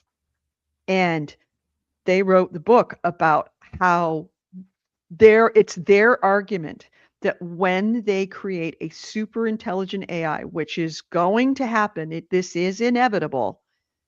If we don't all agree not to build this, it is going to be a catastrophic event. And not like, oh, it's a catastrophic event, it's all terrible. You're like, no, this is an extinction level event for humanity. And the book, and it's a very short book. I just started it. The book is their argument of how this will be an extinction level event. And, they start out talking about, well, you have people that predict, and there's different kinds of predictions. Like you can predict that if you put an ice cube into a boiling pot of water, that ice cube is going to dissolve. Now, will you be able to say how long it's going to, or exactly what's going to happen in the process of it dissolving with accuracy? No. But you have predictions that are ice cubes that are dropping it into a vent, and predictions of what the next lottery, whether your ticket is a winning lottery ticket. Those are 2 different kinds of predictions. Ours is more the dropping it in. We're not sure how long it's going to take. We're not sure how the process is going to happen for certain. We may make the decision. We may be wrong in our thinking of how we get to point A to point B, but make no mistake, point B is where all roads lead. Of everything in the middle, like, like the underwear gnomes, question mark, profit. That's what they're saying. It's like there's a lot of question marks between you create the super intelligent AI, which we're not quite there yet. We're working on it, but we're creating it. We know it. Not going to get there. And That's that's their one of their arguments is like, oh yes, here is why we know this is going to happen. And we know this is going to be the end. There are stages along the way that are certainties. And they're like, this is a certainty. We're going to destroy humanity. And not just like humanity, like, it might be a different kind of, extinction level event. Now, See, their book, that's their job, is to be the people that alert, that are going to throw their hands up at everything and say it's all going to be, it's the sky is falling. The sky is falling. Somebody's got to be the sky is falling for people. But the sky is falling people. That's just as much a marketing ploy as it is like AI will change the world. The CEO of Anthropic always out there going, AI is gonna fuck us all. Oh my God, dude, this AI thing that I'm making, it's going to fucking kill us. Then why are you making it? Why are you making it? Because by saying AI is going to fuck us all, that gets people thinking AI is super powerful. This is an incredible technology. It's a selling point. Yeah, but these guys aren't selling anything. These are the guys that are saying what they're saying is true, and you need to stop them. They're selling a book. Them. Yeah, they're selling a book. They're selling a book for $15. They're not getting rich off of their book. They're heads of an AI think tank. It's not like. But again, AI think tank needs AI to survive. It's this parasocial parasitic relationship. I don't think that they're looking to get rich for being on an AI thing. I think that they believe what they're writing. I'm not saying that they're scam artists. I think they believe it. But I think that belief that AI will destroy the world is as much of a the AI doomers are just as much they're on the same end of the spectrum as the AI evangelists. Mm-hmm. Like those are two sides of the same coin. That's what I'm saying. This is going to be the extreme of that. Right. But before you make any judgments, I am going to ask you, will you read that book with me? We'll have a little book club and we will talk about that because we're, it's apparently a really short book. It's not very long at all. Edie, nice. I don't know what a short book means to you because you read every day, every night, your entire life.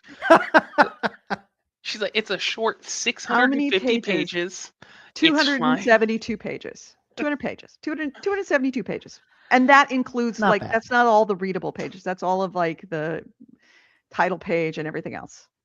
So it's probably 250 pages. So, especially when that happened and OpenAI released ChatGPT, there was a lot of people who were like, "Oh my God, this is the next step is general artificial intelligence. We're basically there." Yeah. The last 3 years, I think, has kind of proven that it's not that. In fact, we've trained AI on pretty much all of the data, all of it. I am sure there are GameHound podcasts that have been transcribed and put into an AI model. Absolutely. They have all of it. Yeah. There are things that are getting better, but it's not evolving the way people assumed. Yes, yeah, I've seen people speculate, is OpenAI the WeWork of technology? And I think it absolutely is. They came in with the technology doing what Silicon Valley loves to do and disrupt, right? Right. You undercut, you do the Uber model. You replace taxis for ultra cheap so that you put taxis out of business, or mostly out of business. Then you jack up your prices because there's no alternative. And now things just cost just as much as a taxi, except it's one company running it all. Mm-hmm. OpenAI wanted to do that. They had a technology that could do really interesting things. And they're like, we're going to sell this to everyone with the assumption that it will get better. And we're going to sell it on the promise of it doing these amazing things, with the assumption that it will get better over time and do those amazing things. Mhm. Unfortunately, the things that it started off being able to do, it's gotten better at doing those, better at faking videos, better at creating deep fakes of actresses, better at Yikes. coding, better at, creating, at being like writing various things, but it still can't do the stuff that they promised. It didn't quite get to that point. And so now you've got a technology that's like, well, it can do that small stuff really, really good, but it still can't do the big stuff. Yeah, I mean there are uses for what it can do, and they're trying to promise the moon outside of those uses. But And yeah, because they have to. unfortunately, I've been listening to like podcasts and stuff about like the possible economic ramifications, Have and you a lot of go ahead. Better Offline? Exactly who I was listening to. Yeah, Yes. Ed Zitron. Yeah, man. Yes, I listened to his whole like enshittification of the stock market and Yeah, financial institutions. yeah. And essentially the premise is like a lot of people compare this to the dot-com bubble. However, that is not accurate. This is like 1,000 times worse with like half as much uses as what the dot-com bubble was promising. The dot-com bubble, like they put a bunch of fiber in, which became useful later. There were e-commerce actually did pop off, which was a thing that like the dot-com bubble was about. There were infrastructures that were laid out because people thought that would be useful, and some of them worked. Some of them became useful. The stuff that's being promised with AI is nowhere near like laying what is going to be useful.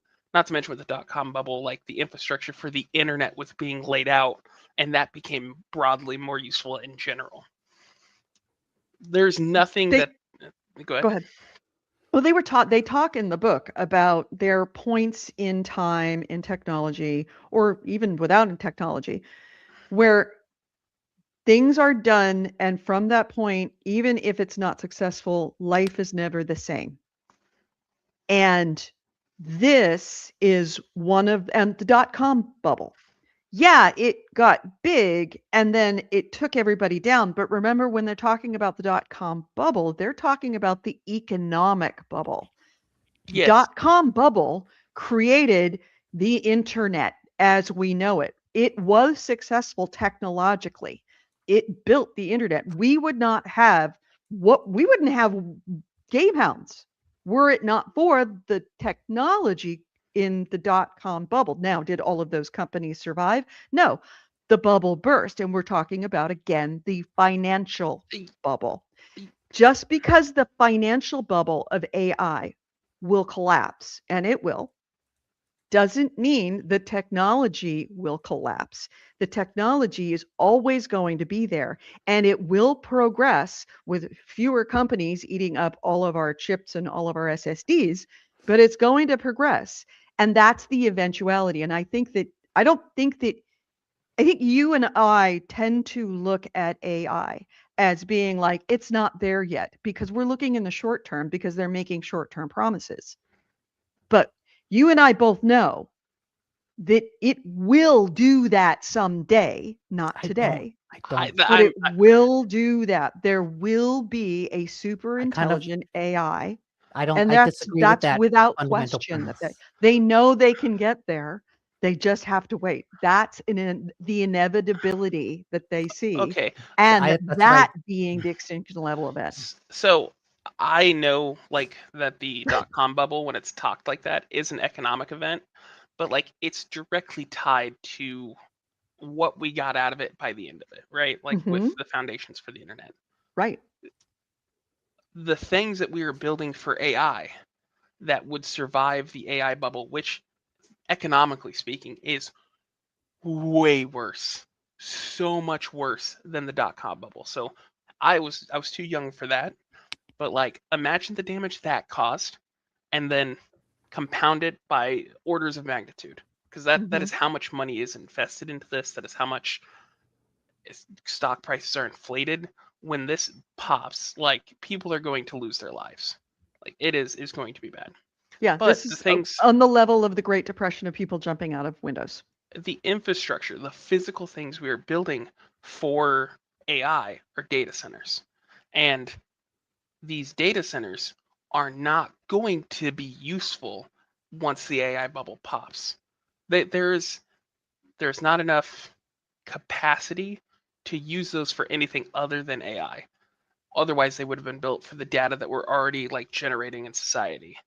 So we are spending catastrophic amounts of resources, manpower, materials, building these data centers that are otherwise going to be completely useless in 10 years, 20 years. And there is nothing else fundamentally that AI is giving us outside of that, which is why I don't think we'll ever get to the super intelligence. If anything, I think again, the closer this gets to popping, people are realizing that you can't really do anything about the hallucinations. Yeah. The stuff it makes up makes it too inconsistent to be useful. And even like all this talk of like coding and stuff like that, vibe coding, whatever, even that's proving to be not great. There was this new tool that Better Offline was talking about recently, one of the more recent ones, which was called like something Claw. Claude? Oh yeah, Claudebot? Something like that. And it allows people to like make programs. However, like talking to a programmer, it's fun if you're like a weekend person who wants to like maybe throw a calculator together, some type of like calendar app. But anyone who's doing actual coding, it's fucking worthless. You would have to go back in and fix all of the code that it did produce, and it's not really good for production environments where you're going to have a client buying it, where you're going to need to know the code, because if something goes wrong, you're going to need to fix it. And I'm of the mind that there was a lot of hype about what this AI was able to do, and at this point, it's all marketing. It is. Oh, at this point, it's all marketing. It's people trying to keep the bubble alive. Yeah, it's absolutely all marketing. But they're marketing just like the .com bubble. It was all marketing, but you're talking about the marketing for the individual companies and whether they survived or not.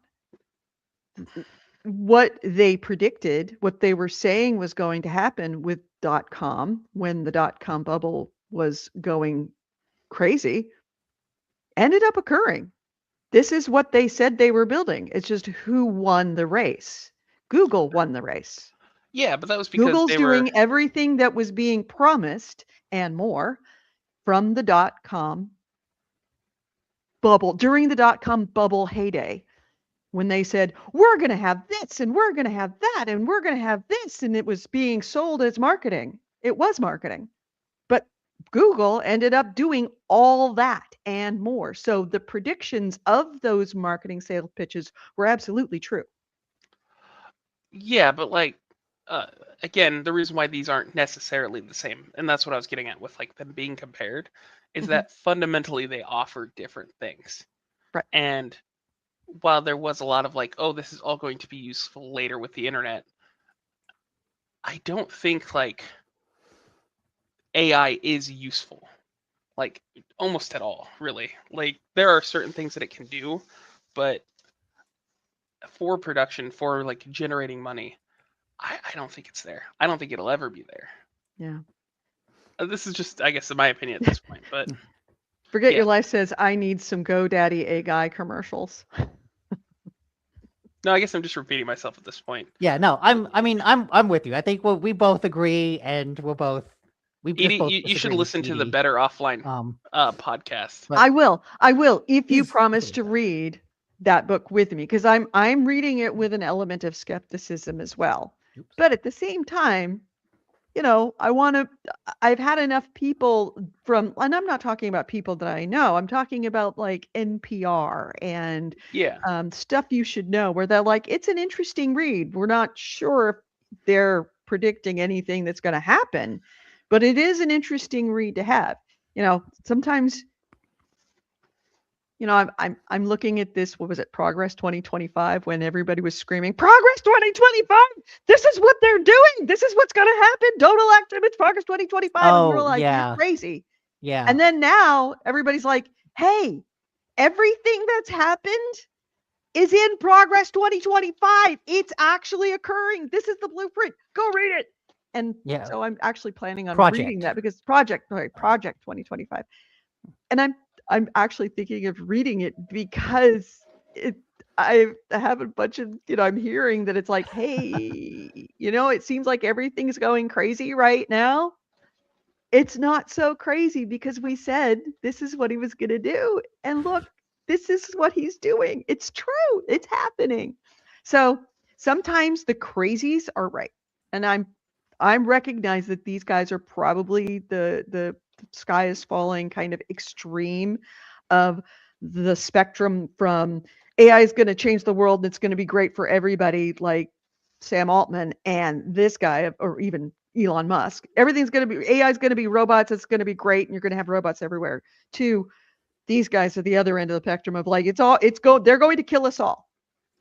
The reality is probably somewhere in the middle, but the question is which end. I just want to say what I said on text that James Cameron predicted all this back in the 80s. True. Yeah. And Prediction Life oh says, yeah, we can move on to that because I do have that. oh, good, because I did not bring it in. But yeah, that the question was, how do you guys feel about Discord's announcement? So Discord announced that they are going to implement age verification just months after their previous implementation of an age verification leaked like 70,000 people's IDs. And they have gone, it's hard to get it with all the details, but they've said like, no, this is okay. Most of people, like, you won't even have to verify your age because we'll use AI to like look at your history and determine how old you are, which is an insane which thing is to its say. own kind of like, that doesn't make me what? feel better. that's like, okay, I don't click an I'm 18 button, but like you're not getting it. But then they've also said, oh, if that doesn't work, we'll have to take a picture of you or take a picture of your ID, but that's okay. The picture will stay on your device, except that that picture is actually being sent out to a third-party data processor they will be the ones who look at it and determine how old you are. There's no guarantee about them keeping your picture. So your picture is leaving your device. Then they said, no, they won't keep it for more than 7 days. But from my understanding, that was just with the IDs. The IDs that you send in has to be processed by a third party, but the actual like face recognition stuff will be all. You can't see me quotations because I don't have a stupid camera. yeah, but all on system.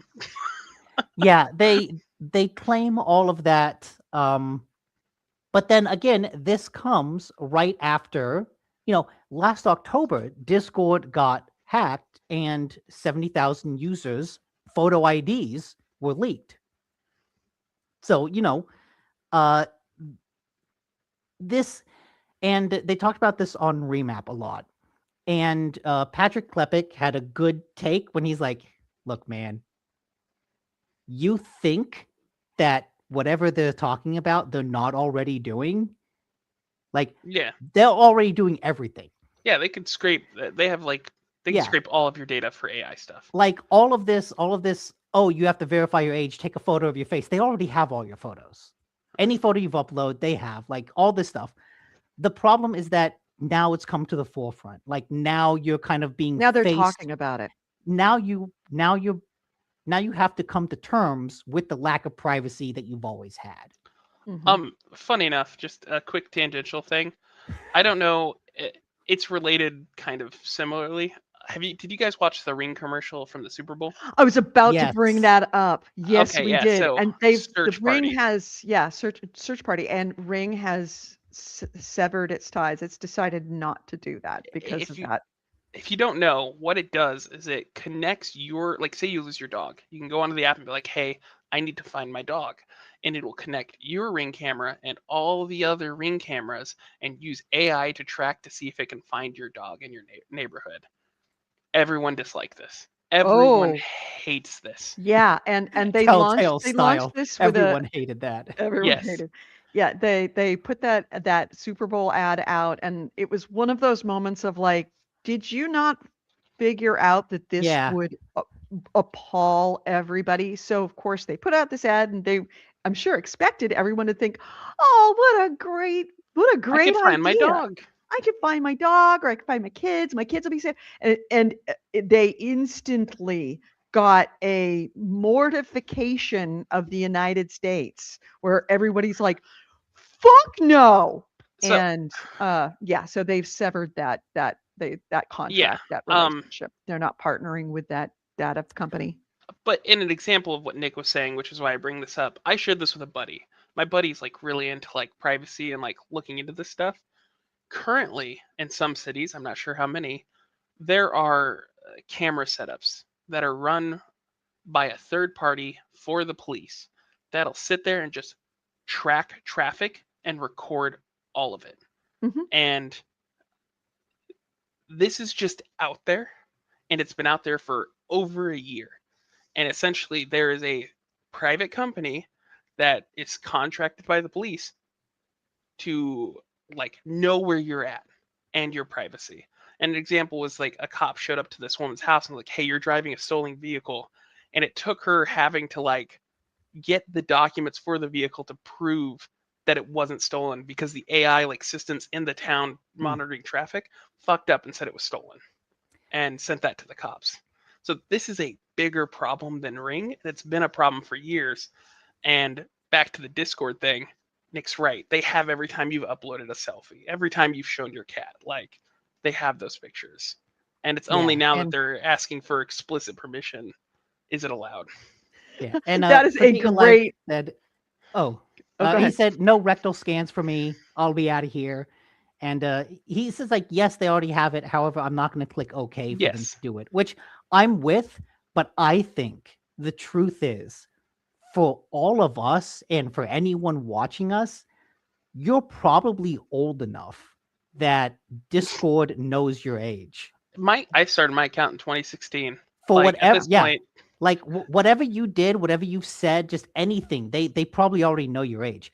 This like is mainly for people who are 18, 19, 17, like on that edge, that cutoff. Like, it's still how not do you great. judge that? It's no, Um, it's still not great at all.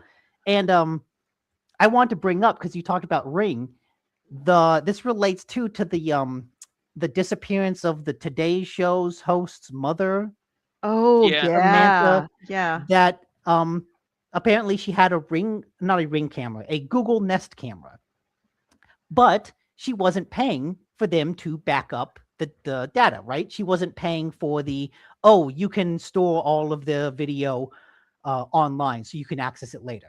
She was just using it as a doorbell.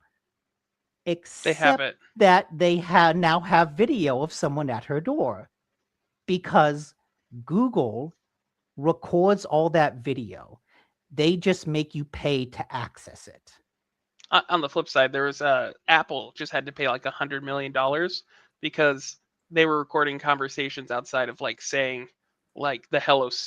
I don't think Hey, Siri said, but hey Siri. yeah. Okay, so it was Siri. Yeah, essentially, they were listening for keywords like during your conversations, and like they would send it off to a private contractor to look through what you said and see what they could use out of that data. Mhm. Yeah, so like all this is still, we already live in the panopticon hellscape. I'm Yeah. with you though. Forget Your Life. I don't want to click.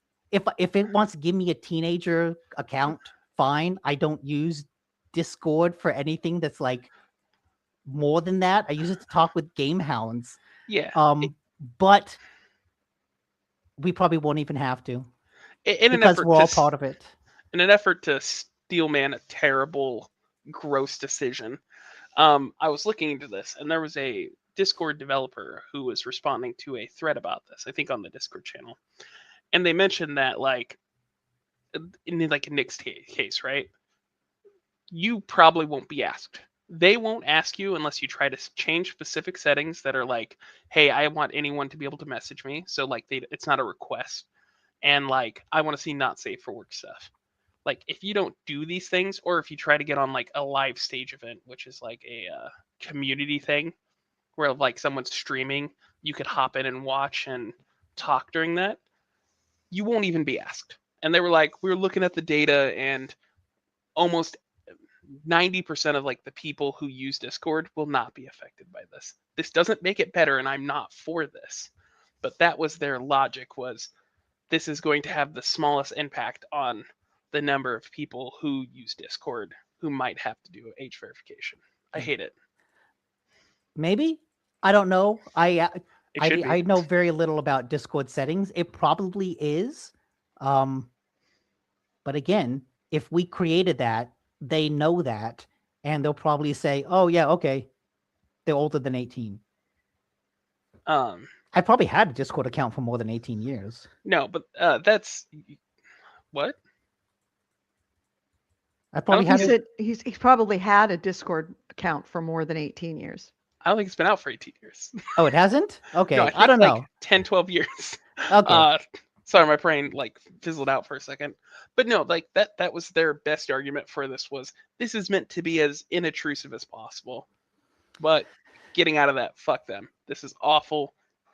Yeah, and Don't need to again, do this this. comes on the heels of them already having a data leak. And so they're Yes. like, we just leaked all your data, but you know what? We're going to require you to give us all your data. We cut ties with that company. Here are 3 to 5 other companies that we work with who didn't have it get leaked yet that we're going to send it to. Yeah. Right. This is an example of like the reason all these age verification things are being implemented is because in a lot of European countries, they took the initiative after a lot of tech companies have absolutely failed to like do anything to protect young users from social media and predators and all that stuff. So the failure of tech companies forced governments to implement age verifications that are naturally not the best, and all the tech companies are implementing them in the worst way possible because that's kind of all they do. It's Mhm. like, well, we got caught doing shit, and so I guess we'll do the bare minimum to appease like the specifics letter of this law without going any further than we have to. And the worst kind of part about this is Discord has a ton of parental tools. Like this exists, but like they just don't expect parents to use them. The responsibility Yeah. of controlling what your kids use online has been pushed off to the tech companies, the social media companies. True. Yeah, True. lots of people want to go back to forums so we can share knowledge instead of locking it away. That is actually Yeah. a genuine problem I think that Discord has. Oh my God. At work, I ran into an issue where I'm like, I'm trying to use Python to get this thing to run and it's not running. I talked to this guy Join a who Discord. had helped him. No, and he's like, I used Copilot to do it, but Copilot wasn't running on my machine. So I'm like, well, I don't know how to do this. Take the error, put it into Google, search a bunch of forums. Someone says, enter this code. I do that. And guess what? It fucking works. There's a reason these forums are like repositories of knowledge that last for decades. It was like a 3-year-old forum post, but it helped me.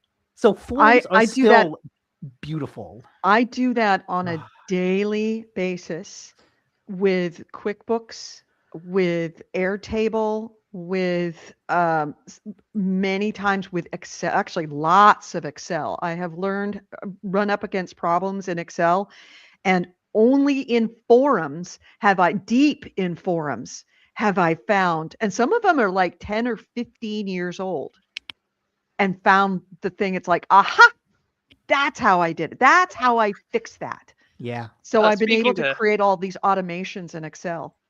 Speaking to AC Wraith's comment about the going back to forums, like as I was mentioning, like, it's good that you were able to find that online, but that is probably one of the great sadness, like tragedies of Discord, is that instead of going to Reddit for new problems, sometimes you'll see people, which is what I was mentioning when Nick said it, is no, join this Discord. They worked on this problem. They said it in this Discord. And it's like, well, that's not an answer for people who don't want to like see that, like who don't want to join the Discord. All of the Discords are private, right? And yeah, so there's going to be all of this like wealth of human knowledge and effort gone to fix these problems that once Discord goes away, it's just gone, like permanently. Versus like Reddit, which you could archive. You can't archive your Discord chat unless someone does it in the system. Reddit, and that's also very sad. useful. Yes. Yeah, Reddit is actually, And I use Forget it Your Life constantly. also says, from what I've read, you'll be locked out of any adult servers. So anything set up as adult when it started.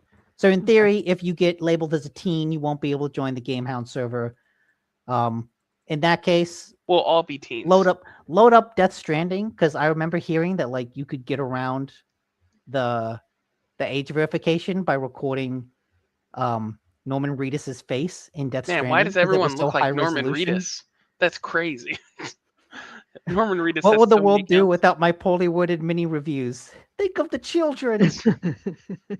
I like Anyways, your mini reviews. Also, let me plug our Discord. If you are not on our Discord, please come to our Discord. We would love to have you so that we can actually, and when AC Wraith does say about his mini reviews, poorly worded mini reviews, he does have tons of reviews of games and also alerts you to when there are good deals coming out on games. He All is ages. Join constantly us, there. all ages. All yes, ages. So there's our ignore the adult Discord. thing. Please join.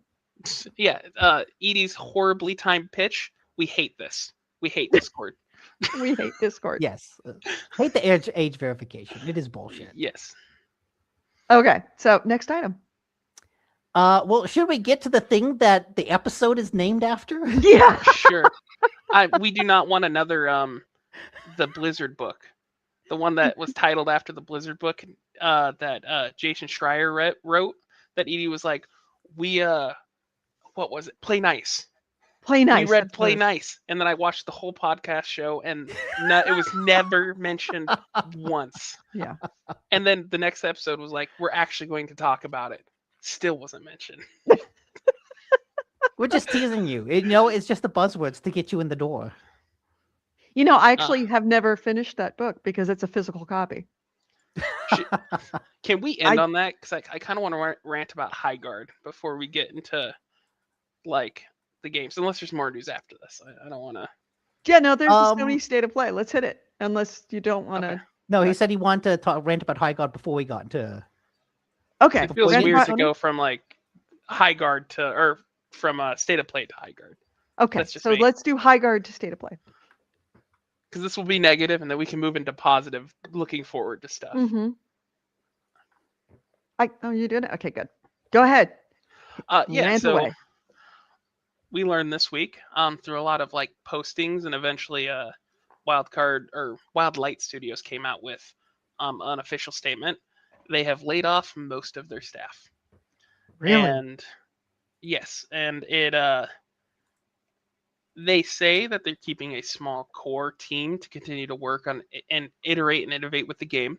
However, the people that they let go were not positions that you would assume a healthy company trying to maintain a core team would, like lead senior rigger for like characters and artists, lead UI artists, stuff like that, like just leads who have been with the company since the start. Yeah, it feels like you want to keep them around. If you want to keep a core team, you lay off all the contractors. Yeah. That I assume worked on the game, but you keep the core employees. And I forget exactly, so I don't have the article up, but there was a one of the employees mentioned that there was a lot of content that they were working on that he was excited to show, which people are taking to imply that this content will no longer be released. A proper reporter would have names. I do not. This. Go ahead. No, I'm looking through a Variety article. High guard layoffs means coffee time. What? It's coffee time. Oh, He's yes, making yes. coffee. But she didn't take the camera with her this time. No, she. When you come back, you'll see that we're with her. Oh, she again. did. Okay, she did. Good. So, I mean, obviously this is terrible, but we've seen this same headline a dozen times, right? Yeah, and what's surprising about this, even though people were rooting for it to fail, I think it's still surprising because they had said ahead of time, we have this roadmap, we have a plan for a years of content of release, and so it seemed like for a game that, as they said, they were originally planning to shadow drop with no advertising. And it was only when Keighley saw it and thought, oh, this is really cool, that he gave it the slot in the Game Awards. So for a game that was originally planning to come out with literally no advertising, that they claim had a year's worth of expansions already ready, it seemed like they were going into this aware of how difficult it is to launch a hero shooter live service game, that they kind of knew, okay, we're going to start small and we want to grow. It seemed like they had the right expectations. And that's what I had assumed from reading that stuff. And when we were talking about this off stream through text, I realized I started to get more and more mad about this. Tremendously mad, because I just want, these are people's lives. It's their passion, the stuff they've been working on. And once again, it's thrown in the trash. This isn't a Concord yet, but it's very similar to Concord in that 2 weeks. 2 weeks, done. And while they haven't shut off the servers or taking the game down, it definitely does not seem like they plan to long-term support this game. Yeah, it seems like everything they were talking about ahead of time was just lying. And judging from what people are saying when they were laid off, this was a complete surprise. And that announcement that we just need a small dedicated core fan base and we're going to build off of that. They announced that 2 days after the game launched.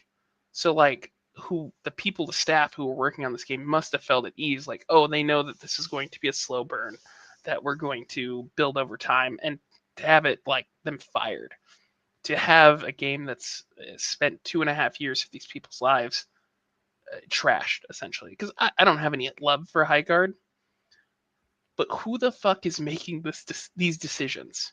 Yeah, I am a normal person. I don't know the industry, but I could have told you that Highguard was not, when I saw it for the first time, I was like, oh, this is going to be middling. It's not going to do big numbers. It's not going to be huge. It's not going to break in the market in a meaningful way. I hope they planned for that. Did you see Concord? Concord had great presentation. They had this whole multimedia plan for a bunch of videos and stuff. $400 million behind it.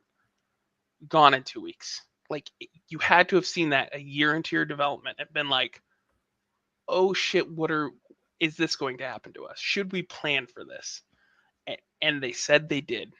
They said not exactly that, but they said that they planned to have a small dedicated player base to build off of. Yeah. What went wrong? They're self-published, so it's not a publishing studio. Was it just that they were very crude but high on their own farts here? Where when they brought people in and people were like, oh, this is the best thing ever. Yeah. Did they just think they had it?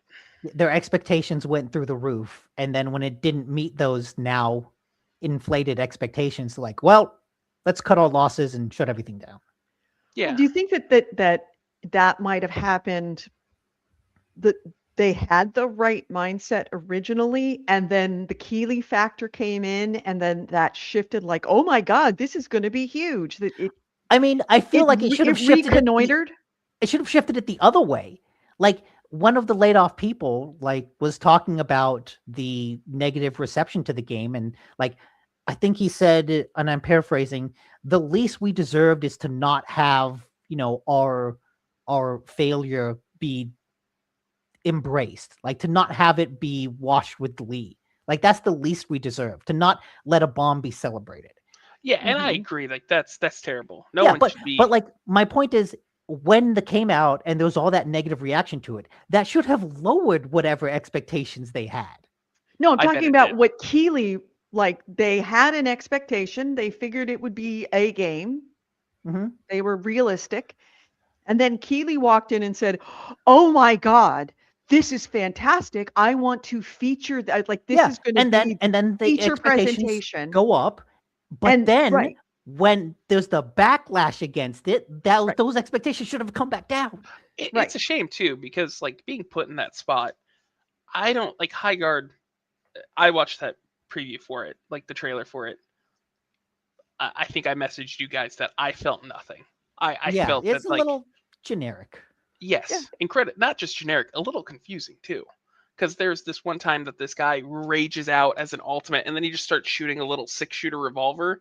But it's like that's not what I expected was going to happen. People love the last showing at the Game Awards. They want to see something hype. They want to see something new, and they're expecting it. So it's not that they were mad at High Guard. They were mad that they didn't get that conclusion to the show, the hype. And so they put that anger onto High Guard.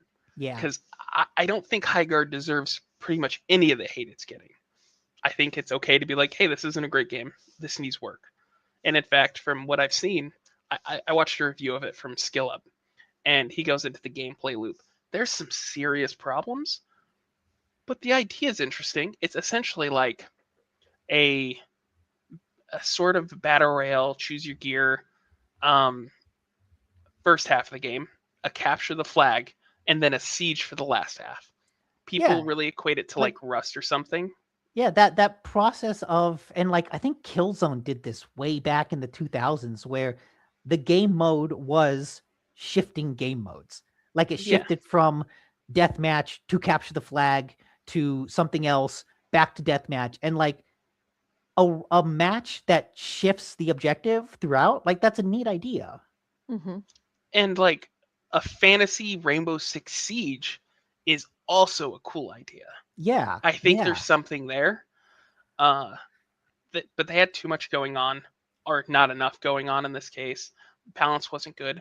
There was stuff that if they had done, and you brought up Arc Raiders in this, and how you thought Arc Raiders wasn't really going to succeed. But Arc Raiders had multiple betas that came out where they listened to the audience and they retooled stuff. And a lot of those games, even Overwatch, had betas. This is a game that a lot of people said would have a lot of better reception if it had time to iterate before it launched in 1.0. People could have told you that, hey, the first half of the game where you're getting gear, that it's only the base level gear and mining is almost pointless. Like, that is bad. They could have told you that, hey, 3v3 is kind of bad. It's not very fun for the size of the game you had. But no, they just launched it.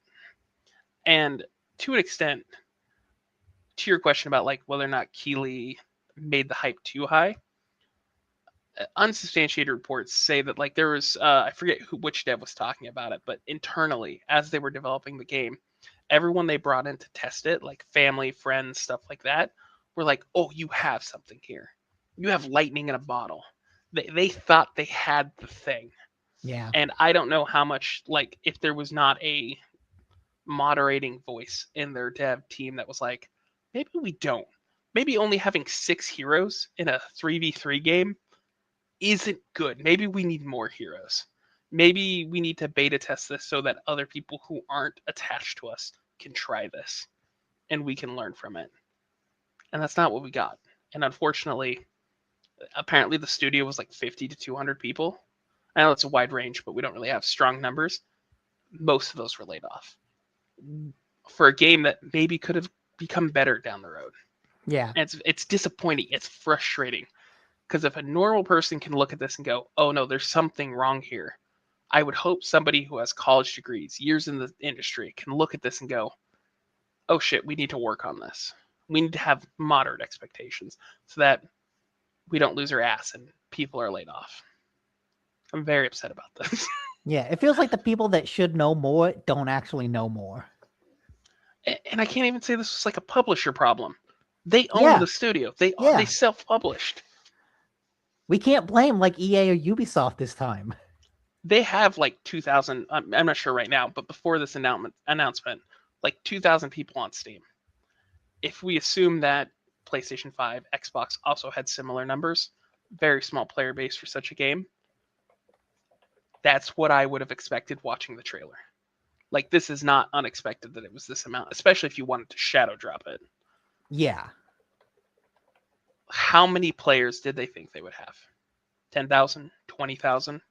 And that's not that far off from Fragpunk, which was like another kind of interesting looking shooter game that is now out. And I saw it on one of those award shows and thought, oh, that seems kind of neat.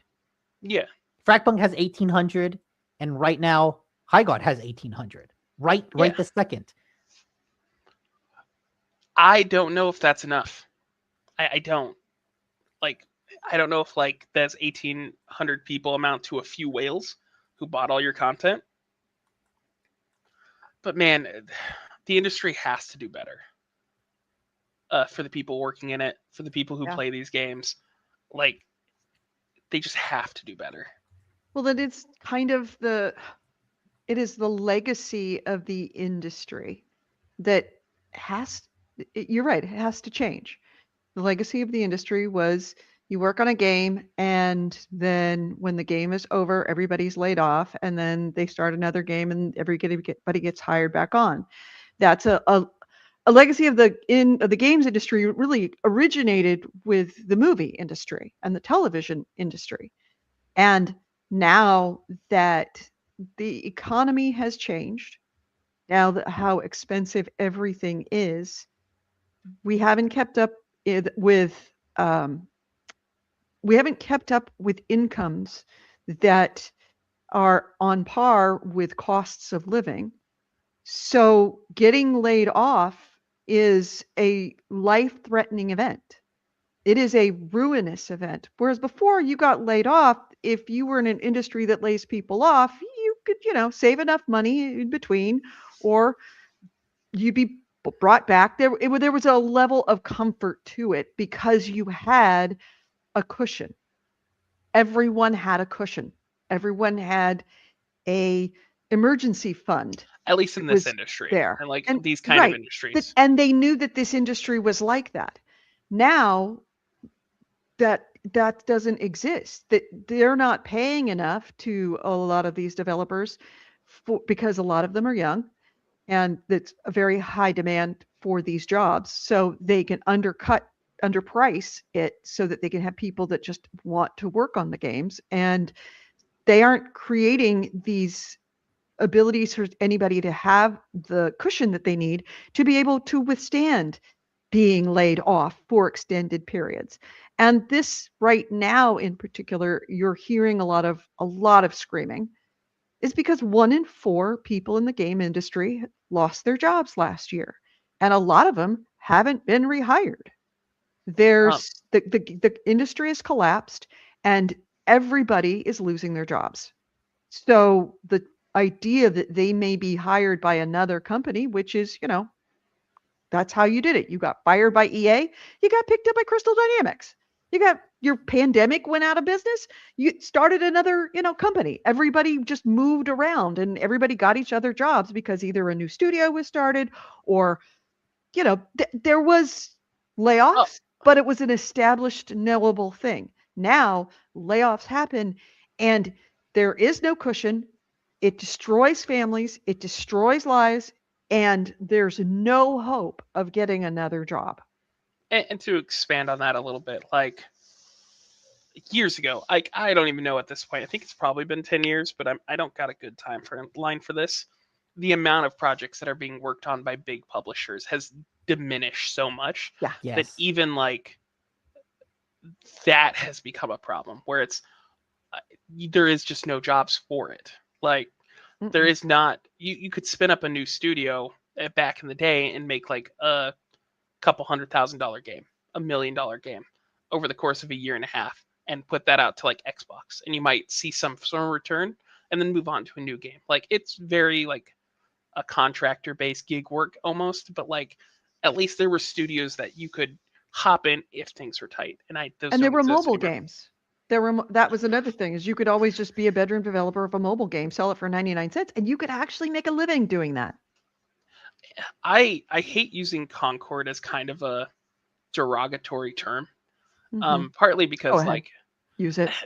Lean in. I understand where you're coming from, but part of that comes from I saw the discourse around it, and I really hated the tone that took. So like there's a part of me that hates being like, oh, this is going to be another Concord, because of the people who shat on Concord when it came out. Because most of the people that shit on the game were doing so in bad faith of like, this is a woke game. Yes. Yeah. And so like I hate to enforce that attitude because Concord had systemic problems in the game. Like, again, when I saw Concord play at the other word show, once again, I looked at it and I was like, oh, this is going to flop. This is going to do terrible. Not because of any of the like woke nonsense shit, but because it was uninspired. There wasn't a lot going on. Yeah. We are post-Concord world. Like, no one wants to be a Concord. Concord didn't think they were going to be a Concord. You should have moderate expectations about what you're producing, especially if you're trying to get into that kind of hero shooter live service genre. Yeah. With a publisher, I can be like, okay, like Sony, all the shit Sony's doing. I can blame Sony for having stupid money sign eyes about live service. Wildlight, this was just on you. You maybe you had investors, maybe they didn't, but like, damn it, just do better. Like, please. I hate this. I hate that so many man hours and like the loss that is the effort, the human effort that goes into something like High Guard. And it's kind of a tragedy. Yeah. Because they could have been working on different games that might have long-lasting legacies, or just games or they just enjoyed. kept working on this game. Yes. Just have moderate expectations and let it keep going. Like I mentioned, Fragpunk. Fragpunk is still going. They haven't. Yeah. That studio hasn't laid off half its staff, majority of its staff, because it seems like they understood it's a niche game. Anyways, that's all for me. I just realized I had deeper feelings of this other than, oh, another one down. Mm-hmm. Yeah. Maybe this hits differently because I loved Evolve back in 2013, and like this Evolve wasn't was interesting. Evolve. Evolve was like, Evolve was like kind of Concord before Concord. You know, I still have an Evolve scarf that I bought for you, Chaos, at PAX. I still all love those that years game. ago. I never should stopped gotta loving send that it game. to him. I should send it. Yeah, because I'm gonna be cleaning out my house, and I know I have that Evolve scarf.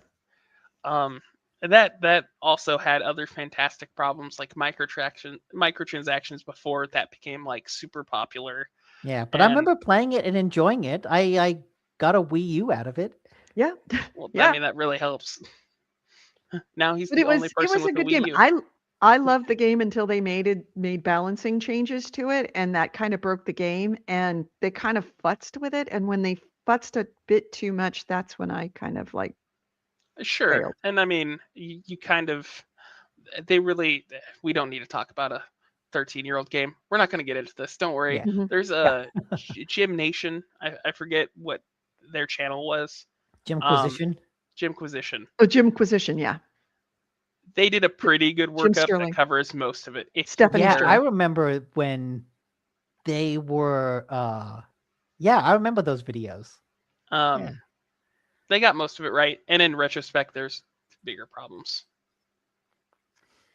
AC Ray says, which house? The scarf logo should not be written in dust and rat turds. It is in the dust and rat turd house, but it was in my bedroom, not the Hey, kitchen, which became Edie. dust and rat turd. Well, I don't think I wash need it. this. Wash And it it's in- before you send it It's to in him. no, it's in plastic. It's never been touched. It's fine. It's in my bedroom. It's fine. It's in a closet. With the rest. Yeah. I Oh, kind of wished High Guard the best. Like, I wanted it to do better than the shit it was getting. Yeah. That's all. Yeah. Not because I played it or anything, but just Yeah, you want games to succeed. You want things to do good. yes. It's just go, people. Kind of, yeah. Go. Yay. all right. So now let's get to the Sony State of Play. Let's go to good things Yeah. because it was actually really good. Yes. I thought they showed off a lot of really impressive stuff that got me really excited for the I year. haven't watched it. All I know is I was at work and I looked down at my Yes. phone Cock and of there war. were 97 unread Oh. texts. Did you go through them at all? I just looked like, oh my God, what the fuck is happening? Set 97 texts, and I look and it's like it's Nick and Chaos talking about the State of Play. Yeah, Um, we were we even texting talked through about it. you doing just that thing. Really? Yeah. I didn't Yeah. read them all. I Um, couldn't. we're going to jump into the middle of the thing really quick because I want to bring up the joke. There was a game called it's based off of a Chinese novel, Project Windless. Yes, I can get No, this no, no, no, up. no. You got it. All Nope. right. I got this. I'm on top of it. So me and Nick were messaging. I was watching it after he had watched it, so I was responding to everything in real time for me. Hold on a Oh, second. that is Nope, that is not. that's Sorry. Megabunk. Hey, I was Oh wait, I have it playing. I'm adding it. No, Edie, move. a little add. context for this. A year ago, me and Nick were Add. chatting during the Game Awards show, There we go. and Edie was like, "Shut the fuck up! Send this to a different chat because I am driving and my car won't shut up."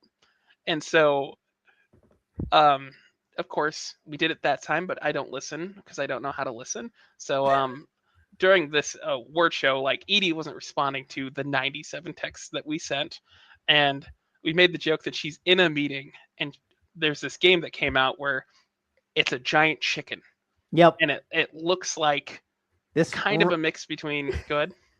This guy right here. This big old muscle rooster guy. Project Windless is based off of a Korean novel, The Bird That Drinks Tears. The gameplay to me looks like Dynasty Warriors, but Nick had brought up that a streamer who was watching it said it was like God of War, which you can see because there's a lot of like fancy execution kills, and he had called it Cock of War. Yeah, this streamer did. I can't take credit for that. They were calling it Cock of War. So the joke was that Edie was in a meeting with the soon-to-be mayor of San Francisco, and all she gets is like a message like, "Oh no, what's happening?" And looks down and just sees "Cock of War" on her text message, like phone in this middle of this meeting, and just be like, "Oh, never mind, it's just those assholes." No, but what I wasn't in a meeting. I was at work working on, like something that was Adult very things. intensive. I have an Apple Watch. Do you know what happens? Yeah, buzzes. Yeah. It was just blur, blur, blur, blur, blur, blur, the whole time. And I'm like, Jesus fucking Christ, what's going on? I'm like, Nick Andrew. Fuck. So we were not far off. Yes. Mm-mm. But like all that said, Cock of War actually does look kind of fun. It does. It looks interesting. I would play this game. I'm interested to see where this was a shock. I did not expect a giant chicken to stand up Mhm. and then give me Dynasty Warrior vibes. That was interesting. That's a game that could go either way. It could be really awesome. It could be like very mid, but I'm just excited to see where it goes because it looks weird and I like the weird shit. All right. That's one of What else did they show? Yeah, okay. Let me scroll to the top of this PlayStation blog. More 007 stuff. 007 First Light, which I'm kind of mixed on. I don't know. What do you think, Andrew? Are you excited for this? Before I get into that, I do want to add one more thing for Make the it show full overall. screen, Nick. Oh, I was gonna move on kind of quick, so Oh, I was okay. just doing a brief part. I don't feel like they showed a lot of new things here, or there wasn't a lot of like new things announced necessarily. It just reinforced that this is going to be a good year. So like when Yes. people ask Yeah. what was there, I find it hard to be like, oh, it's this thing. This is the hype thing. Whereas more, it was just a really well put together show. Yeah. 007. Go ahead. Yeah, no, go on. Just to move on to like the 007. It looks good.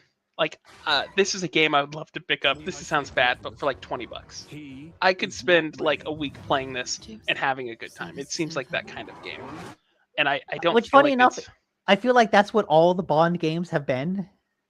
I think that's a perfect genre to like a perfect like selling point for it. Like, hey, play this fun action game that you're going to enjoy for a week and then move on back to like whatever you normally Yeah, play. play this for a weekend. Because like a Bond, there's not a Bond TV show. They're movies. You go in, you have some espionage action fun, and then you leave. If you want more of this, go back to Hitman afterwards. Mhm. Like, but it looks high quality. It's made by like the studio who made Hitman, the most recent ones. It looks like a good time, to be honest. And I've always like I played some of the Bond games early on in my life. they were always great, like shortish experiences. Yeah. Mm-hmm. Yeah, no, that's kind of my take. Yeah. Do you want to talk about Four Loop? Speaking of multiplayer games, Oh, do you Of, have an like- opinion of 007 ED? No, Okay, sorry, Nick. not gonna play it. I love Bond, and I'm like, I'm interested, but not like I'm gonna go Yeah. out and play it. There's a lot of other things coming out the first half of this year that I'm Mm-hmm. really excited for, and That 100%. If that was the only game that was coming out right around that time, but there are so many other things that I am already in the mindset for. I don't see myself playing it, but yeah, okay. I'm kind of pleased. a- It looks fine. It One looks last fine. comment.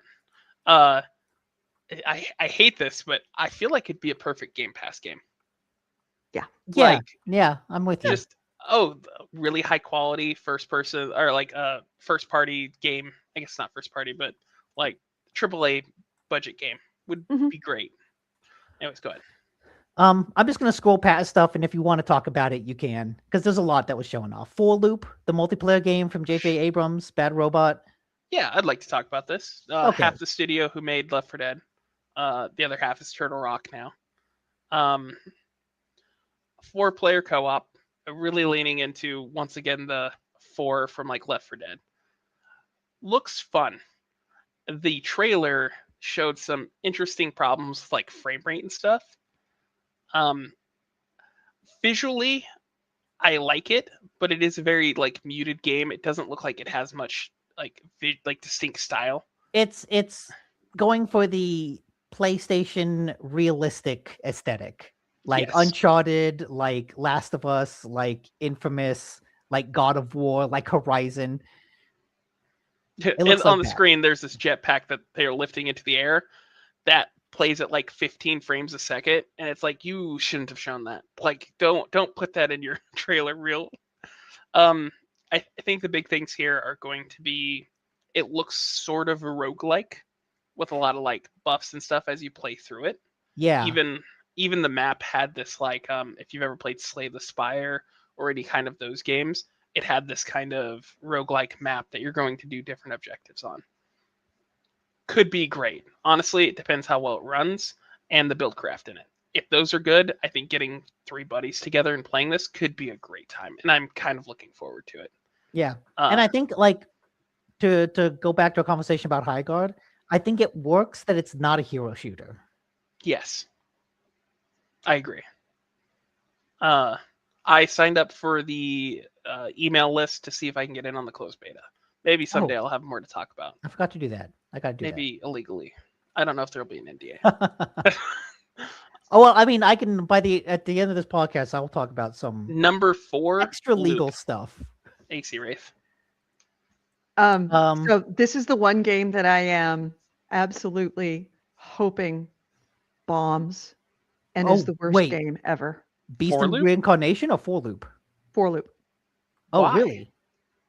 J.J. Abrams is a consummate douchebag. Okay. Okay, but in the defense of the game, do you want like all of those people to have a shit game who work there? Yes, I want J.J. Abrams But to like, it's not die even in him. a It's fire. just Bad Robot. It's just his it's production company. and It's then not a even him. dev I studio. want anything that J.J. Abrams is involved with to die in a fire. And I say that Really? he's a shit person because he is a shit person to me and my family personally. Oof. Okay. We'll leave it at that. Okay. Well, okay. Edie's not. J.J. Abrams Abrams. is a terrible person to work with. He is a terrible person to work around. And he is a perfect example of a shitty person that has reached the top pinnacle, and everybody's afraid to say what a horrible person he is. Edie So will be I joining hope us it's in the 4 Loop. worst. Yes, it'll just be you and me in 4 I will Loop. absolutely not be joining you in 4 Loop. I hope it tanks. Okay. So, speaking of, I hope it gets a people high guard really- plus control. I hope it Yikes. gets all of the bad treatment. It's a whole Wow. new studio, Edie. Wow. Just all we're here talking about. Yeah, man, it's tough out there for live service. Everyone's getting laid off. All the toxic I will be streamer culture, dancing on and the here grave Edie, of Edie just everyone involved in that. embracing all of it, all the toxicity. Mm-hmm. Okay, Right. Beast of Reincarnation. What do you think about that? Looks interesting. I don't really know what to make of it, to be Yeah, honest. it's from the Pokemon guys, and so I don't. It's third person action game, kind of Souls like boss fights, but with a wolf as your companion. Yeah, I have no Yeah. idea what to make of this. Honestly, it's good to see them getting the chance to make something not Pokemon. This Yes, is that's true. That is true. a wider hit than I would have guessed, like a wider swing than I would have guessed that they would have pivoted from. Honestly, if it runs well, it looks pretty good. I have no complaints about it. But judging from what I've seen, I actually don't really. I haven't looked into it, so only hit shows. AC Ray says no more shit show, no more shit shows now, only hit shows. I just don't know what they're trying to do. Maybe it's a story-based game, which is gonna be good. It looks good. I assume that's what it is. Yeah. It looks like a single player story-based action game. I hope it does well. Not just for positivity, but it looks Back good. it up just a little bit. Yeah. Okay, Brigadine Abyss, the tactics game. Castlevania.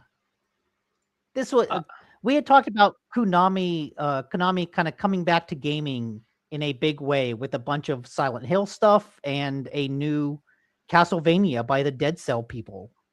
And then a bunch of like remakes that are in the works. Yeah. It looks like.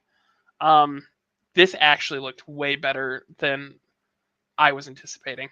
Yes, and what actually makes me excited about this is I wanted to like Dead Cells, but I just couldn't get past the roguelike of it all. I thought it was a great game to play, but I just got bored playing the same beginning area over and over and over again. So to have like a single player proper big expansive castle with those controls from that developer, that actually makes me really excited. The studio behind it, I forget their name. Twin Motion? Evil, oh yeah. Or Motion Twin. Yes. Oh, Evil Empire and Motion Twin. Okay. I think So- one of them is just working on Dead Cells. Yes. So the people who made this worked on all of the DLC for Dead Cells. They didn't work on the base game. Okay, but that also includes the Castlevania DLC. Yes, and I actually played Dead Cells, and initially I agreed with you, Nick. I eventually got over the hump, and I enjoyed it more. Oh, good. But I absolutely understand your feelings about that game. Side note, in the video playing, the whip just looks cool. It does. This looks really fun. So yes, they made all the DLC for Dead Cells, and they also made the Prince of Persia side-scrolling game, not the one okay. that's the Metrovania. Yeah, one the that, Rogue. Yeah, Rogue. And that, by all accounts, has really tight controls. It's really fun to play. So I have high hopes for this, and it looks great.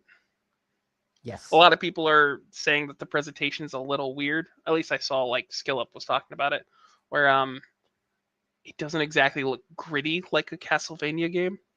I can forgive that if the gameplay and story's good. Yeah, ditto. Looking forward to it. Hope it does well. Yeah, next one, Control Resonant. This is one I am legit excited. So for. excited. This is a top one for me. Spectacle fighters are my jam, and I love Control and its weirdness. And yeah, this looks like it has all the weirdness of Control, but with a third-person melee action game instead of a shooter. I heard it described as spectacle fighter, and that seems accurate. Yeah. Easy. I remember I had break. said because previously we saw videos of a game called Tides of Annihilation where this lady like jumped on some sides of buildings and Yes. ran, and it was very Doctor Strange Mirror World-esque. This does a very similar thing where at one point he Here in the video here in a second. yeah, you jump and you switch on to another building. And so I'm calling it now. Real world gravity shifting is finally the gimmick of this generation of games. Gravity Rush tried to do it first, but it never caught on. Nope. This is the year for it. Yep. As I was saying in our text thread, it used to be grappling hooks. We've moved on from grappling hooks to just defying reality, and I'm here Yeah. for it. Oh, this Yeah. looks awesome. This It- truly looks awesome. It's fantastic. It's also a huge, again, I keep saying this, but a huge swing from what they've done before. It looks so good. Yeah. I'm psyched, and it's still got that control weirdness, that surrealism.